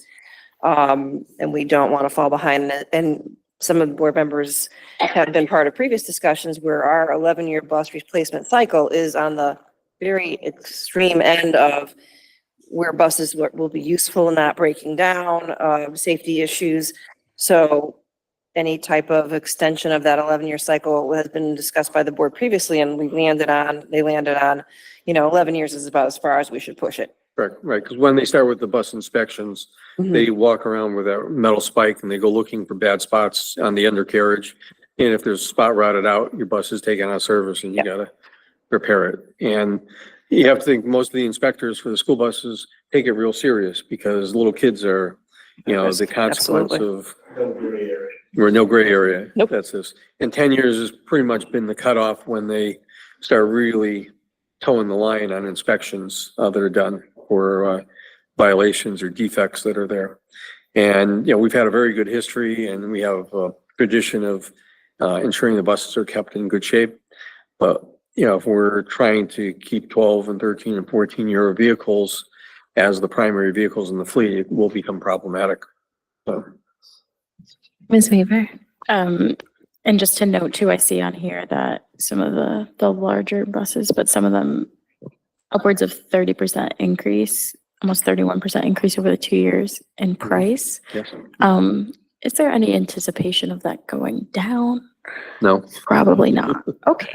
Unfortunately. No, I asked that because I knew the answer. Yeah. I just needed to hear that. I can't, with the change in administration, if there's a relaxation of certain emission standards or other regulatory requirements that are placed on the build of a school bus that weren't there 5 years ago, and they can roll back some of that stuff, that would make a difference in pricing. Because if you need like the newest super duper catalytic converter, Right. That costs $30,000 just for that one part, and you can go back to the older model catalytic converter for $2,000. That's where you could see some meaningful savings. But that would take a little while to kind of get in the pipeline for making those changes and re-engineering certain things and being able to reprice the products that are out there. So anything like that would probably be a next year benefit. It wouldn't be really this year. Okay. Just because it's too close time-wise. And that would be less clean air. Yeah. Okay. That's helpful. And then I guess my question would, for the follow-up is, is there conversation with the town we need to have then about how we can kind of work something out here? So if we have no money and there's no other money in the town CIP for this, like there's no earmarking, is there a thought about where we're going to earmark this? Well, this is our request for next year. We will be very clear when we present to the town, based on whatever the board decides, that if this recommended level of funding is not provided, we're putting our bus fleet at significant risk. I'll certainly remind the town that for the last 2 years, we've not been issued any new monies for buses. 1 year we were through budget negotiation process, we were advised or recommended to use the Garfield repaving money that was set aside years ago. That money has now been depleted. That did pay for buses the year previous. This year we have $0 for buses. So we're not buying any new buses this year. So we're kind of behind the 8 ball on this year's replacement cycle. And then that's compounded by more buses needing to be replaced, higher bus costs, and it takes over a year to get a bus. Right. So I think, right. And so my question would be, we're looking maybe to have that conversation with the town to put more monies as was in the past. Our recommended, we did agree on a bus replacement cycle several years ago. There was no health benefit credit dollars coming in anymore. That were those big balloon amounts that we were able to rely on. So there's really no way around having a funded bus replacement cycle to manage this. So that will be made very clear. So I'd recommend to the board tonight, if this is voted upon, that it would be approved with that bubble amount included, because we're already behind the 8 ball because of the previous years. And we certainly don't want, there's nothing worse PR wise than have buses breaking down, and not to mention safety. Now, they won't be on the road if they're not safe. They get inspected, they get pulled off the line. But, you can appreciate the passion behind buses if the bus is not running because we don't have enough buses or it's in repair shop, there's going to be some unhappy families, and rightly so. So this spreadsheet, the two columns, we have a choice, and the recommendation, I'm assuming that came out of the finance committee, Yes. facilities committee, is the one on the right with the $1.1 million It that we're is. going to be asking for from the town. That's absolutely the case, and we've transferred that onto this budget page where you see, and honestly, to make it a more serious point, the only other thing we're asking for on this capital plan for the town is $300,000 for the Garfield Street paving project and the bus replacement cycle. We're not putting anything else in the budget for this line item here, because we really feel that's where the resources need to go this year, rather next year. So we'll certainly hit that point home. I think you've heard from Dean in the past that we have, and all of us actually, we've explored bus site locations. We've met recently with the Town Planning and Zoning Committee Chair, and he wanted to make sure we had fully looked at the Garfield Street, the Alumni Road location, which we had. It is simply not big enough. He's surfaced a few other ideas, but, you know, they would all cost quite a bit of money to, you know, enhancements to the existing parcels. And many other things have been looked at and ruled out, or now have other things on them anyway.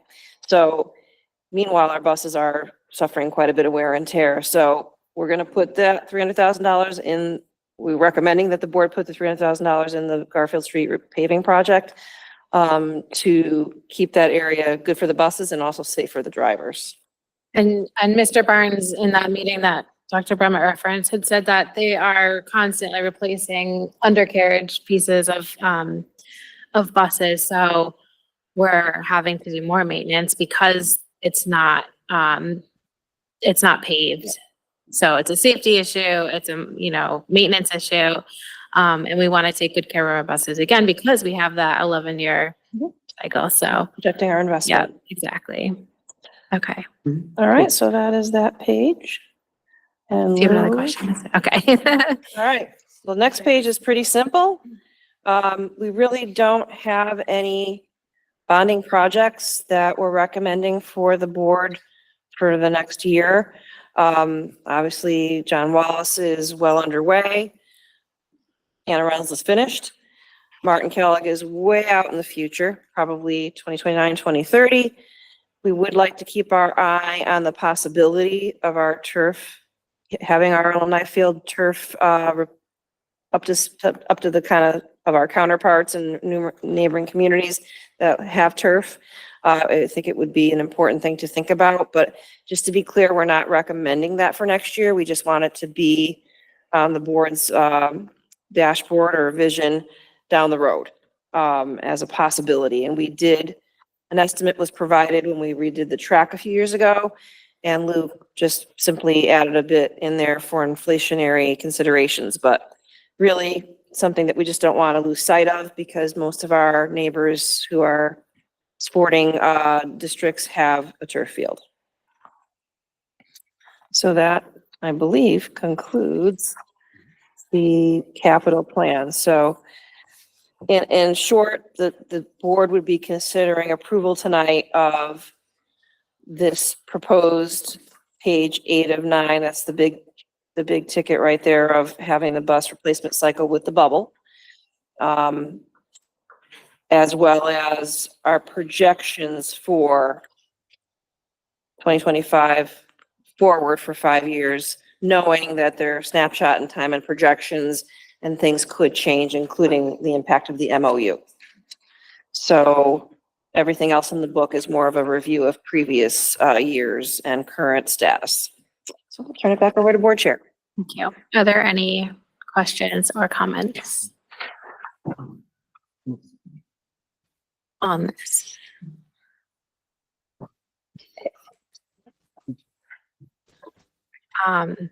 It seems like we could have a motion. We do have to provide this to the town by the end of the year. I mean, it seems pretty straightforward. I definitely agree with the bubble, what we ask for, ask for the bus replacement money, and we'll have to see how things shake out. But I think that we have a good case for that, including that extra 400,000 in there. So go ahead, Mr. Sharma. Yeah, I mean, if you look at the CIP plan, I mean, we need money for the buses. I think 2 years we didn't get any funding, right? 2 years, no funding, Yeah. right? And then the Garfield paving project, that's been like delayed for like 2-3 years now. Yeah. And that's like eating into basically how long a bus will last. If that is not paved, I think we lose maybe 2 years, 3 years out of a bus or something because it's not paved. Yes, you pick up I mean, 2 years of useful life. yeah, I'm just saying we're losing like 2-3 years of useful life. So I mean, it's common sense, and I think we need to send this over to the town council. Someone read the motion. Move the Board of Education approve the capital improvement projects for fiscal years 2025 through 2026 through 2029, 2030, to be funded through the Public School Capital Improvement Project Reserve Fund. Second. Okay, we have a motion and a second. Is there any further discussion? All right, so we're voting on the capital improvement plan as presented. Would you call the roll? Mary Beatrice, Yes. Carr, Yes. Ron Halloran, Yes.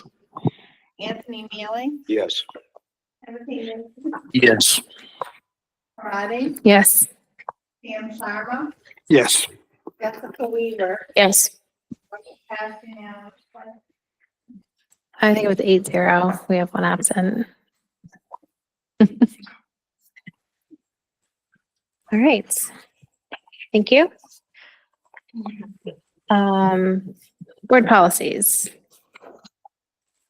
Would like to take Yay, policies. So the first one I think is just the possible action. Again, we didn't get any comments. Was there, I guess I would first ask if we could open it up if there's any other comments regarding two of the policies, one in the 4,000 personnel series, one in the 5,000 series, each just changing with regard to some of the Title IX. And this was just changing some of the verbiage, again, just to align with state statute. I guess I'd ask if there's any other comments or questions on those. We looking to do a motion to approve those changes? Yep, these were the ones presented and quote discussed last meeting. There was no further discussion. We brought them back to the policy committee for one last review. As per our lovely standards, first we present to you as a full board and then we come back to vote if there was no changes as well. I motion to approve the board policies for 118.122 and 5145.5 as presented.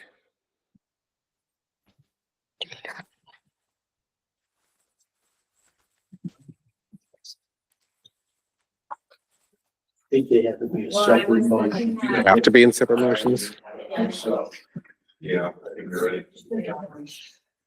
I withdraw the motion.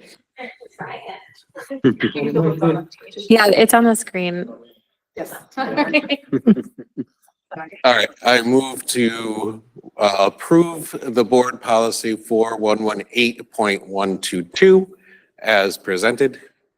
Am I reading that correctly or am I missing it? Replacement, so there's a lifetime relative to replacement. Okay, I move the board to replace the policy 4118.112 harassment and discrimination prevention policy with 4118.122 Title IX prohibition of sexual discrimination, including sexual-based harassment. Thank you. second. Tied.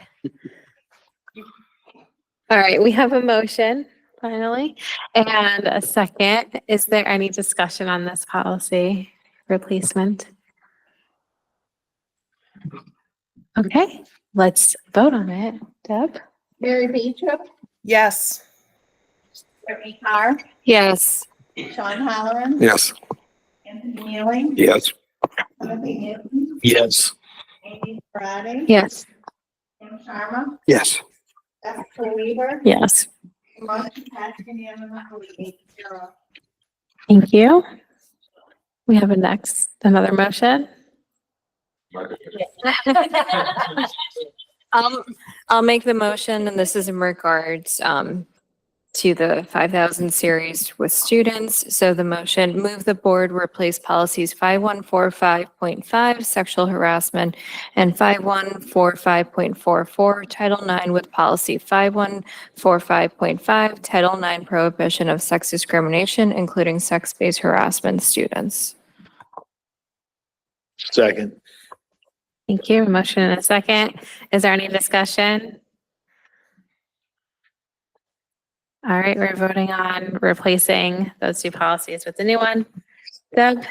Mary Beatrice. Yes. Carr. Yes. Sean Halloran. Yes. Anthony Mailing. Yes. Timothy Newton. Yes. Amy Friday. Yes. Sam Sharma. Yes. Jessica Weaver. Yes. Motion passed unanimously 8-0. Okay, and the next agenda item is discussion only. There will be no motion. Ms. Weaver, would you like to? Happy to do so. start it? So these were all the ones that we got through on the last one. Sorry, this was it October 23rd? Oh, I thought these were the November 6th one too. Okay, we went through a lot, guys. So we'll just go kind of quick one by one. I'll give any both. Yes, both. Okay. And just so you know, this might be a regular occurrence. So as always, just putting out my shout out request. Make sure you read the policies. If you have any comments or questions, please let me know. Again, most of the ones we're going to be presenting, I think through next meeting will be those legislative mandate changes. I think there was over like 38 different different ones. And so that's it, right? And then we're also like I said, incredible policy committee. We are taking on reviewing all of the policies, starting with the 0,000 series going through, just to make sure everyone knows that we're reviewing them. So it will know on our actual our policy website, which is beautiful, when they were last reviewed, so we can kind of get a sense of when for future boards, so they know when those are last reviewed. So the first one has to do with a couple legislative mandates. This would be in our 5,000 series for student discipline. These are legislative mandates, one on reduction of the maximum consecutive days for in-school suspension from 10 to 5 days. Again, this is from legislative mandate. And then this one also has to do with the distinction with pre-K to grade 2, and how those out of school might be suspended out of school. So out of school suspensions for pre-K to 2, different from then 3 to 12. And then I think some of the other ones, again, I don't want to keep reading off the screen, but these are all pretty self-explanatory, is that the procedural matters of the expulsion hearing process. Students cannot be expelled without a formal expulsion hearing except in case of emergency. And then also the last point of the legislative mandate change would be in terms of who should be notifying the parent or guardian of a student when a behavior is caused a serious disruption, self-harm. We'd already come to this policy before, when we talked about those kinds of incidents of self-harm and those kinds of ones that would constitute when a parent or guardian would be notified. But the requirement is that the new parental requirement is triggered when behavior intervention meeting is requested. And I just wanted to point out, we talked extensively with Mr. Farisi about kind of the process that happens when either there's behavior intervention meetings or there's types of behavior where parents need to get notified, and kind of the regulation side of this. So again, you might not always see some of those legislative mandates come up in a policy. You might see it come up in a regulation, and how those change depending on the type of, or depending on the school age or the situation. So again, these are all legislative mandates and requirements and change in language. Were there any questions that I could answer at this time? Did I miss anything too, guys? Feel free to check me on those. Okay, gonna move to the next one. Again, this one has to do, we've addressed this policy a couple times, but the suicide prevention and intervention one. This one again was some legislative changes, minor changes in terms of language. I'm sorry, I'm missing my place here. More editorial. I don't know, Brittany, did you have anything on that one? Well, just jumping back to 5144, I was looking at my emails quickly. We did add some legal language to the agreement. When she says that, Brittany added some incredible legal language. I just want to put that out there. I was waiting for which one it was, sorry. I just wanted to make sure I had the right one in front of me. Yeah. So basically, when you sign a release or agreement, just saying that you're signing it not under distress with your own free will, standard legal language. So the agreement was missing that, so we added that to the end. Yep. That was Brittany's idea, by the way. This is what really helps. I look at them daily, so it kind of helps. Telling you best policy out there. Yeah, so there's that one. And then going back to the suicide prevention and intervention, this was kind of about who should be involved when, in terms of personnel. So we added with administrative assistance to the crisis intervention team. We already have a crisis intervention team set up across our district.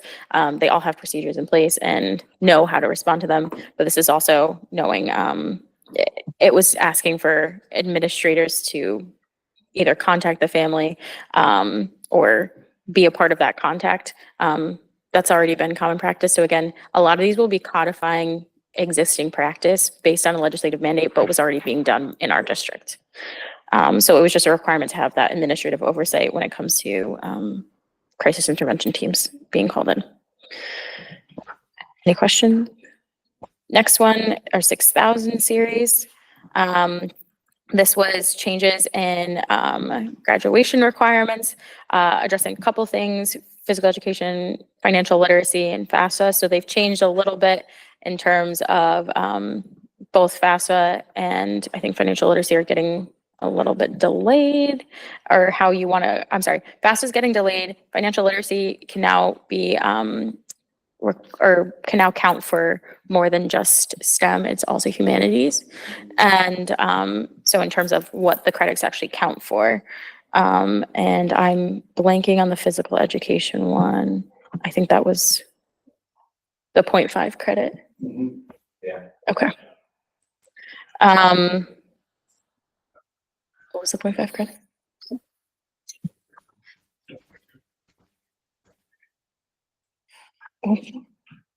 Correct me if I'm wrong, but didn't it change where it can now be counted as a half credit towards the overall credit requirement? Right, the physical education. Yep. Yeah. Okay. So those are, again, mandated ones. So instead now it's just FAFSA getting delayed. And those were all the changes there. And then the last one, if there's no other questions, was changes to our challenging curriculum policy. This was simply just to, this was actually a great discussion we had, but in it, we talk about our requirement to offer challenging curriculum to our students. And obviously we offer so much, as highlighted earlier by how many AP classes we offer, but one of those is also an opportunity to include access to the Connecticut Technical Education and Career System schools. So one was just, the requirement was to include that in some form or another of the mention of this. And so we just figured we offer that opportunity. Kids in middle school are told about them. So that's just one of the pathways that they can take. So we just added that into literally just the words, the CTES, CS, as one of the options. And that wraps up all the inclusions of the legislative minutes. Again, these might be just tweaks of words.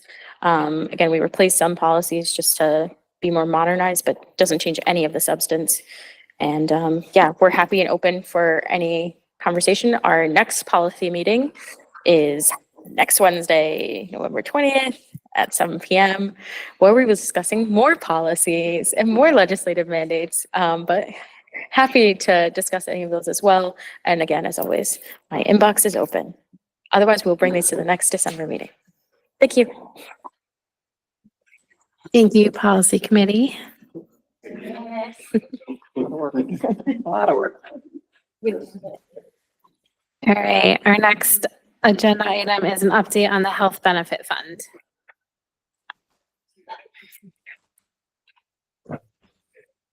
So I'll start this off. It's kind of a non-update in essence because I'll change my tab here.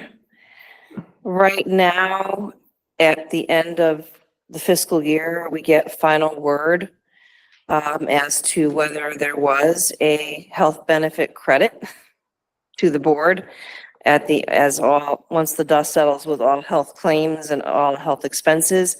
And the bottom line is we don't get a credit. The good news is, and this is an MOU that actually is ongoing year after year, is the way the MOU is written is we don't have to pay that. We in good faith budget for what the town insurance agent of record tells us to budget, and that's part of the MOU. You have to budget what you're told to budget.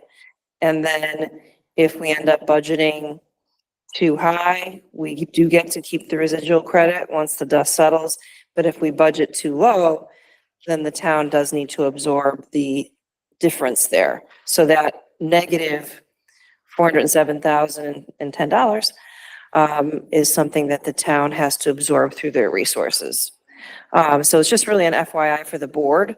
There have been years where we've gotten the reverse happening, but since they've changed the design of how the health benefit credits work, your credits go largely up front. There's, I don't know if there's prescription offsets and other items that get kind of baked into that initial quote that we have to budget for. So we're seeing a trend now that we really aren't having any credits or very low credits. And in fact, this year we have a deficit that the town needs to, make whole on their end.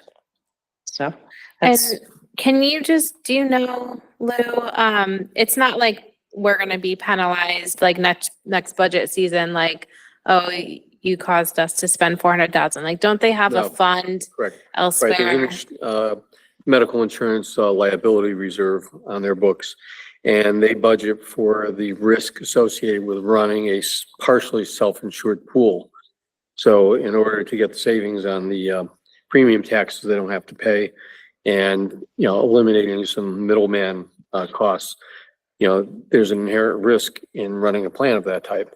So they budget for it. When the original health benefit fund agreement was signed 27 years ago, the board turned over their part of the fund to the town as part of the resources for the reserve for when that rainy day comes. Now, this is the first year in about 10 years where we've had claims that actually went over the target number. So, and 400,000 is a decent amount of money, but it could be far higher.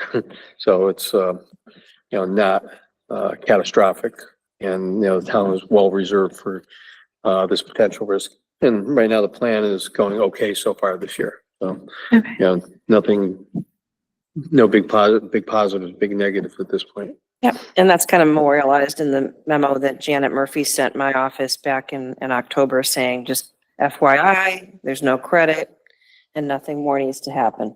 So it's a very good MOU because it really keeps everything above board. We budget what we're told to budget, and the risk is covered by the town's risk pool that they maintain. So that's, it's working as intended. Any questions? Alrighty. Superintendent goals. That would be me. Yes, that is you. So at our previous board meeting, we spent a little time going through the approved and finalized strategic plan. And many of these pieces were discussed, our vision, our mission, the Port River graduate, those are all included in the strategic plan. Oops. But I wanted to keep the board apprised of what we're spending our time on as my role as superintendent and my district leadership team as well. So we are continuing to work on our achievement disparities. While there is some hope with what we talked about earlier with eGreen's progress, and in a moment I'll tell you some progress from our other schools, but there is more work to be done. And we do spend a lot of time, and that's our rationale, looking at how we can enhance our collective capacity to have our teachers and our administrators develop routines and structures that will lead to more equitable outcomes for our students. So we believe that anytime we make any movement on that needle, which we have done a little bit last year, it means that we're moving in the right direction on our plan. So we have our district outcome is to make sure, and this is an important distinction because I know there's always that wonder, wait a minute, are you spending all your energy and time just on the achievement gap? And that couldn't be further from the truth. We are spending time on maintaining the high performance of all of our students, and the board met tonight or has seen that type of student that is doing very well in our system, who's a board representative, but we want to make sure that students are continuing on that track, but also for those students that are not, we need to do something about that. So we are always mindful of all of our students. So the goal then is that we make sure all of our educators demonstrate content knowledge and evidence of a culturally relevant pedagogy through the use of culturally responsive teaching practices. And we believe if we continue the work on having them engage in anti-racist routines and learning structures, then we'll create a culture, and we're beginning to see that, of very equitable outcomes for our students. And we know there's more work to be done, but we are starting to see impact.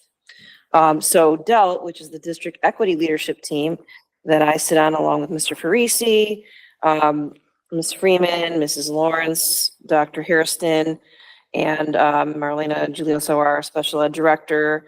I always think, Ms. Foy, our new Director of Human Capital Development. We all sit on that team, and on a weekly basis, we strategize about what we need to do to work this plan through the system. So what does that look like? We do a lot of things. We are constantly visiting the schools and engaging with teachers, engaging with students, observing either classroom instruction, observing professional learning communities, better known as PLCs, observing district or school-based leadership teams. Case in point, yesterday we spent considerable time at John Wallace observing their professional development session. And you wonder, well, why would you observe a professional development session? Why? What's the purpose of that? But the way they structured it is we could see that teachers are taking the lead in these sessions.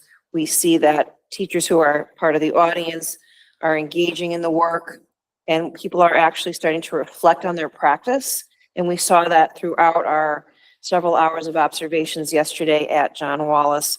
And then we provide feedback to the leadership team there about what we thought was going well and maybe some things that they might want to consider to improve the process. So we do that at every school in some way, shape, or form. There's a couple different things we do, either full out rounds visits where we all go out, meaning the DELT, and spend hours in a school looking at different aspects, or another routine this year, and it was mentioned in the superintendent report earlier, our learning walks. And we are using those to, this year specifically, look at our reading program. How are our teachers implementing it with fidelity? I actually went to a science of reading workshop yesterday. I saw a nationally renowned speaker, Nancy Boyles, and I asked her this question. Her expertise is comprehension. I said, Dr. Boyles, we've got a new program. What would you recommend we do relative to the issues you raised today about comprehension instruction and how to kind of incorporate that? She says, you know what? You guys have invested in this program. You need to spend your first year operationalizing it with fidelity. And that is exactly what we're doing. We're going in, and Bev Lawrence, who's our new curriculum director for the elementary level, spends time pretty much at all the elementary schools on a weekly basis, either visiting classrooms or meeting with principals or sending out updates on the program. And these are all contributing to how we're trying to move the system forward. So we also spend time looking at data. We spend time making sure that all of our schools are moving in the proper direction with our mission. And then we spend time monthly with all administrators in what's called administrative council, where they get trained in different aspects of the work. I'm also holding all of our principals accountable this year, well, every year, but this year specifically, they have to report back on their progress on their school improvement plan in numerous ways. They come to meet with the DELT 3 times a year. They've already all come 1 time. And then we go out to their schools, see the plan in action and give feedback. And then they're also required to update us on their plan on a monthly basis at the administrative council meetings. So there's a lot of accountability baked in. And it just gets us to be highly familiar with what's going on in the schools, what's working, what's not, and how do we coach our administrators and our team leaders, teacher leaders to do the work. So there's a lot of other things I could talk about, but the hour is getting late. This is what I really want to talk about. So we are seeing some wonderful outcomes, especially at our elementary level. And I want to caution everybody, these are promising signs. We got work to do, but Anna Reynolds has, and this happens at Anna Reynolds frequently, that they have gotten a school of distinction notification for high growth for all students in the area of math. And that's something that they've historically done very well in. As mentioned earlier, Elizabeth Green got a school of distinction acknowledgement for high growth for high needs students in the area of ELA. And Ruth Chafee got a high growth all students for ELA and math, and high growth for high needs students in the area of math. And what I want to really focus in on and saying this with the board present is in these cases, I believe there can be some attribution to the success of these schools because of their work with our equitable practices. Ruth Chafee has done a lot of powerful work in their PLCs, as has E. Green, and Anna Reynolds is doing the same. And those discussions and those practices are what leads to these areas of achievement. Now, are we going to rest on our laurels and pat ourselves on the back? No. Oh, maybe a little bit. Not the rest on the laurels, but patting ourselves on the back, because you got to celebrate the wins. But we've got more work to do. Knowing what we see in classrooms every day, we want to make sure that all of our kids have experiences that are going to promote their academic achievement, also promote the fact that they need to feel safe in school, cared about in school. And that's why we present all of the things that are happening in the schools so that the board can see, well, academics is a huge priority, but we also have to make sure our kids are safe and well cared for and feeling valued. So, you know, some nice initial reports. And again, this is a reflection of last school year. As the year rolls along, I'll be sharing with the board, both through the presentations that principals will make, as well as my own updates on goals. How are those benchmark assessments looking? Last year, the board saw that presentation, which I think you all liked very much, on the building thinking classrooms, where we had some fun on the whiteboards. Those practices are starting to spread district-wide, and we're seeing some very promising results in math, where kids who are in classrooms where that is happening are achieving at very high rates, and it's also coming reflected in their SBA scores. So it's not only impacting what we see in the classroom, but we all have to kind of keep in mind what our state tests are telling us, and we're seeing that translation into those tests. So a lot of promising practices, more work to be done. The team, meaning the DELT, works really hard to make sure we're out in schools a lot, talking to the principals and leaders a lot, and making sure they have the support they need to do their job.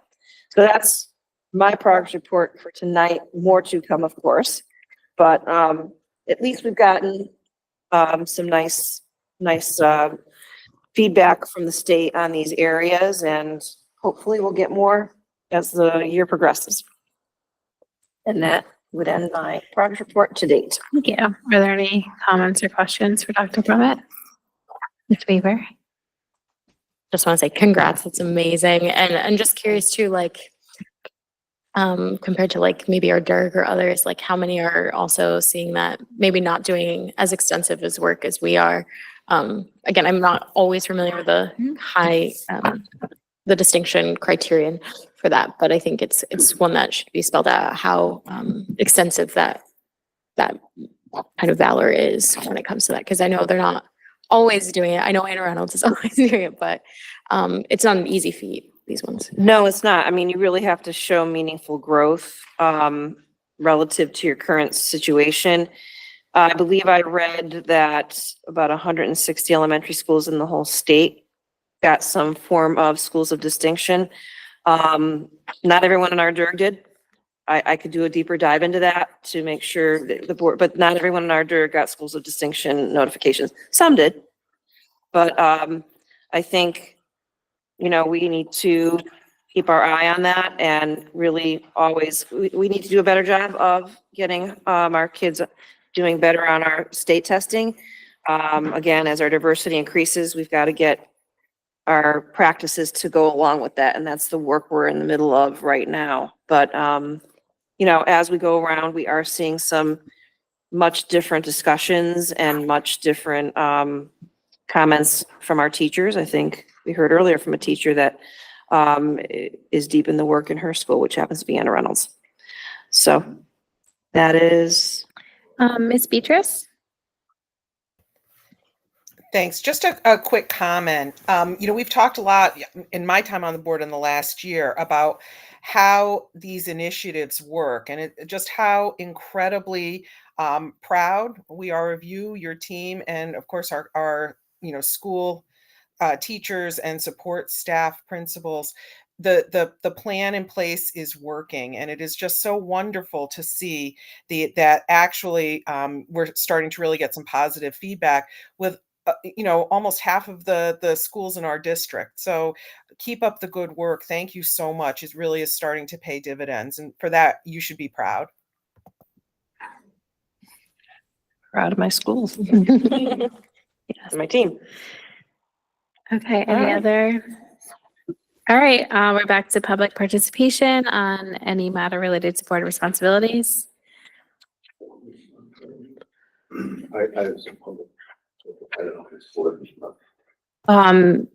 You can, remarks by board members would be your, so, oops, I didn't mean to raise my hand. I'm not seeing anybody online.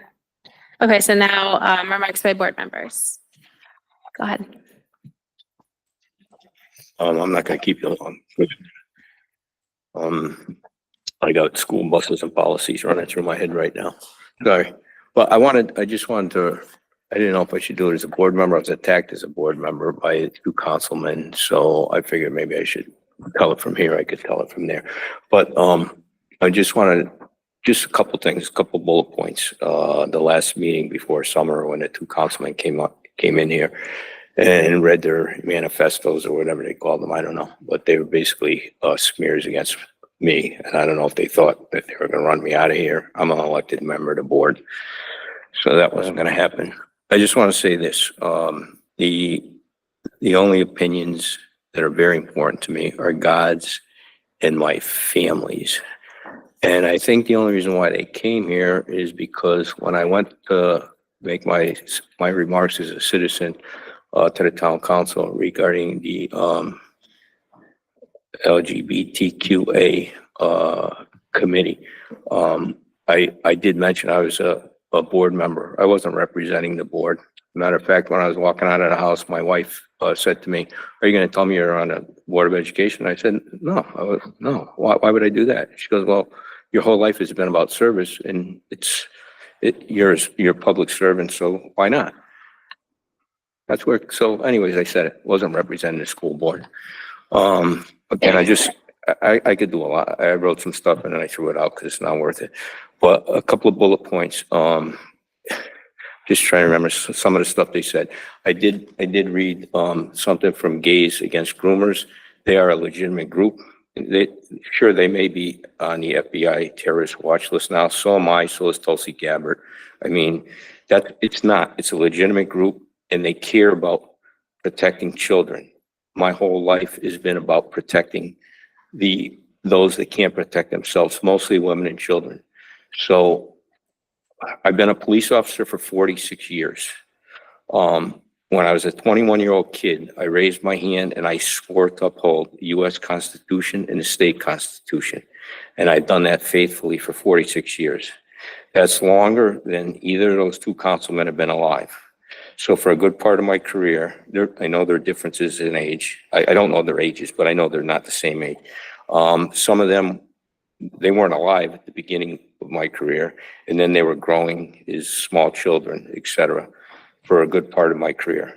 I was speaking from my experience to the town council regarding my personal experience. If they want to come and talk about their personal experience, I'm happy to hear it. When I got up, now I stayed because I gave comments at the end too. When I got up to walk back to my seat, one of the councilmen literally screamed at me. I mean, that's just unprofessional. And then he confronted me later out in the parking lot afterwards. At the end of the meeting, when they asked for recommendations, one of my recommendations was, again, I don't care about the committee. Okay, I just didn't think it was a big enough part of our society at this point to spend a lot of time on, and that was my point. We have a human trafficking problem on the Berlin Turnpike, the whole Berlin Turnpike, but Newington has a lot of hotels. I said maybe we could do a committee on human trafficking. I suggested maybe we could do a committee, find some multi-language speakers and help. You know, there's many families that aren't English speakers. I also recommended, because we do the Gay Pride thing, I said, I don't have a problem with that. We do Gay Pride Month. Let's do a Veterans Appreciation Month, where 1 week we fly the flag of each armed services, 1 week for the Army, 1 week for the Air Force, 1 week for the Navy, and 1 week for the Army. And someone brought up that the Gay Pride flag stayed an extra week. And I said, so let's do 5 weeks. Let's do the Coast Guard on the 5th week. Again, I swore to uphold the Constitution, and literally, I would give up my life, and I said that, to whatever they want to say. And I appreciate what she said tonight, because this course is good. I think it's great.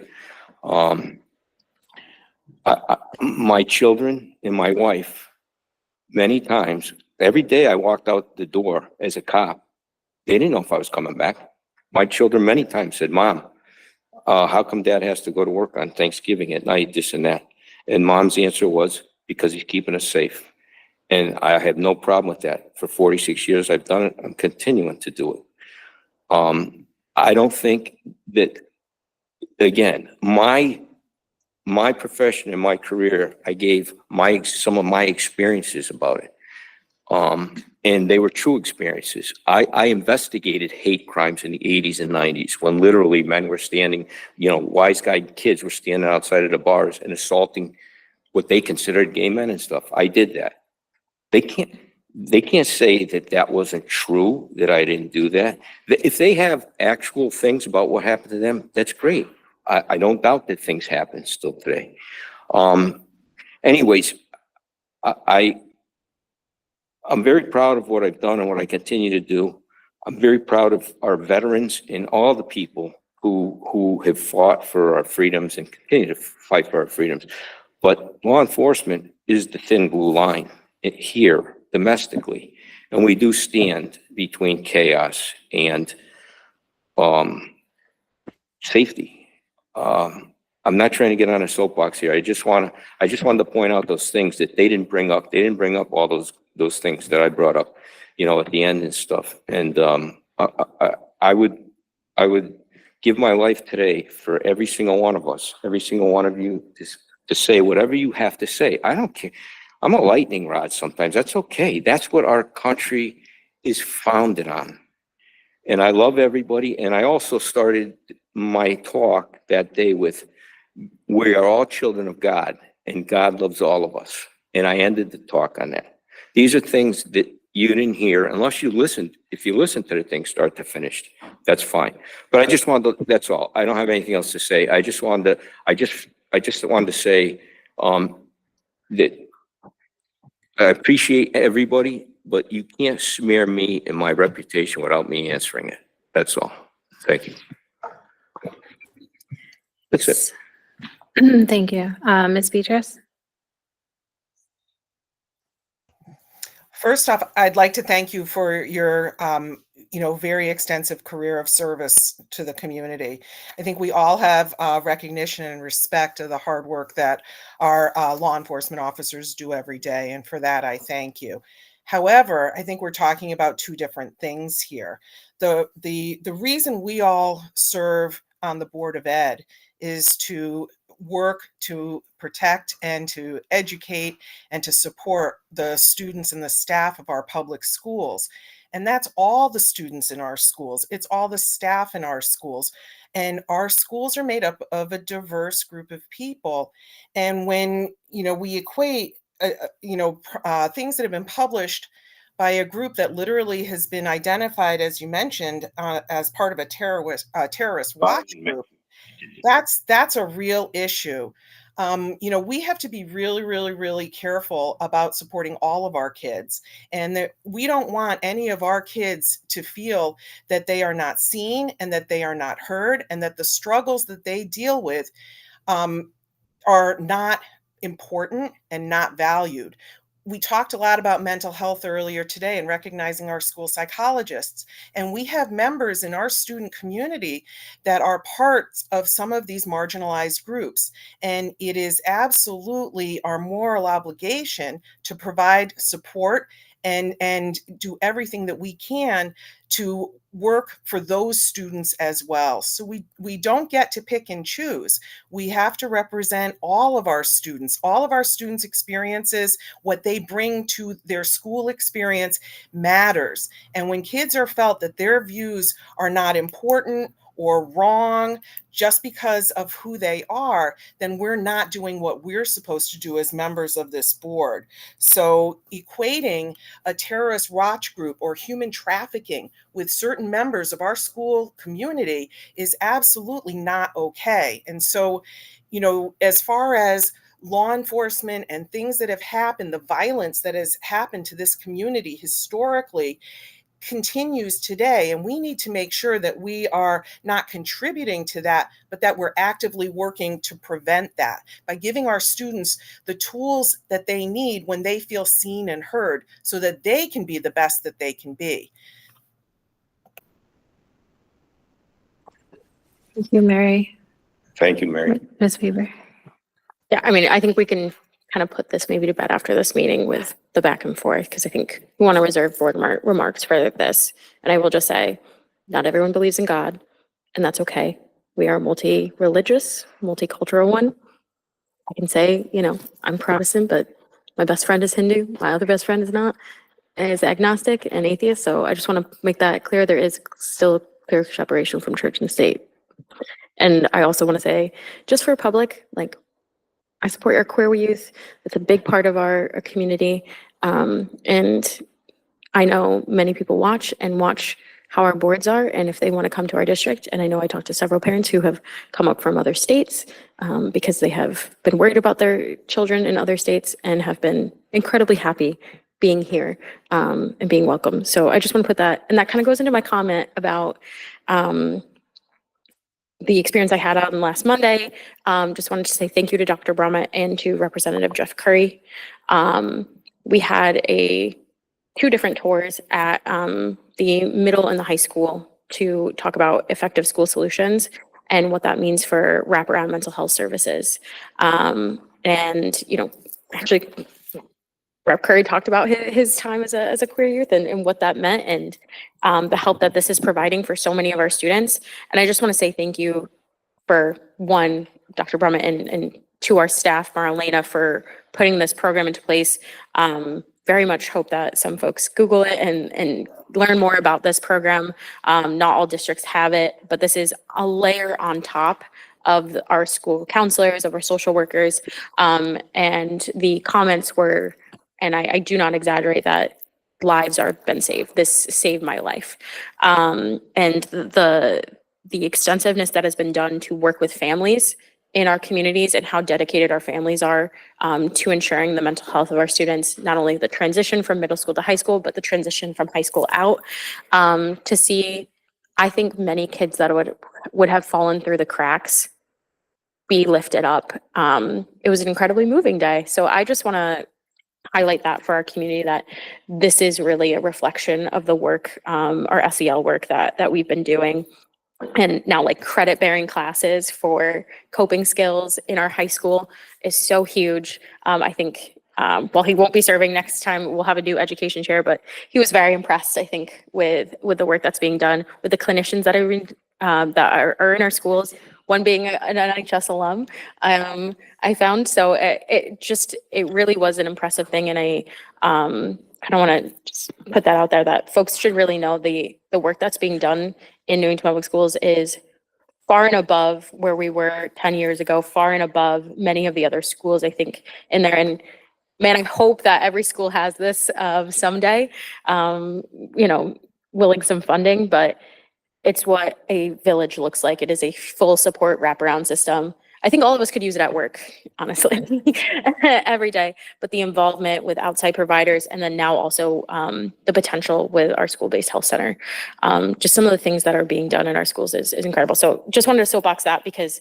it is a huge part. And I know that as we go into budget season, I hope this stays on top of all of our minds, because that was some ESSER dollars, I believe, that were used, and there is going to be a funding cliff on this stuff. And the anecdotes that and the staff collaboration that we talked about, that will be one of the conversations we need to have. So I just kind of want to put that out there now and preface it, because it is needed.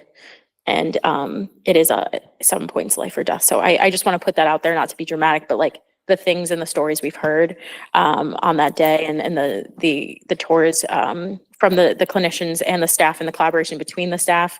Again, these are not like employees of Newington Public Schools, but they are basically, they all said if they're like Newington Public School employees, being integrated into that needs to just be, I think, top of mind. So I just implore you all to kind of look into it, ask more questions about it as we head into budget season, and go see Little Women.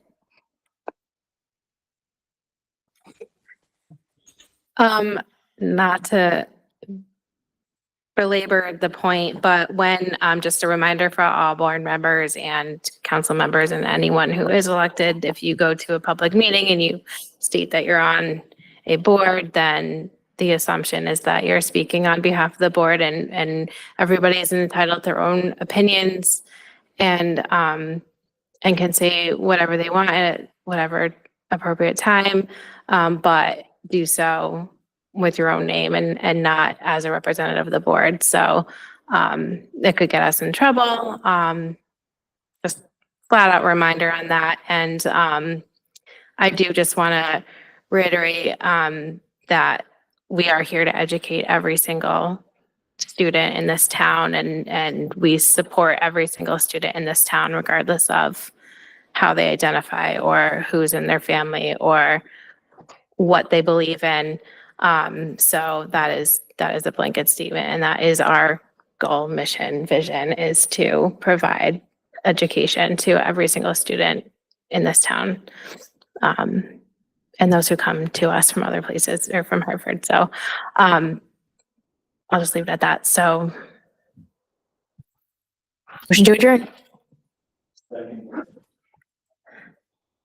We don't need to. We don't have to do that. Thank you.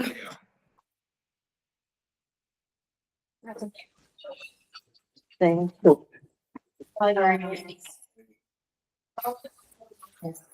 Oh, that's correct. Thank you. Yeah.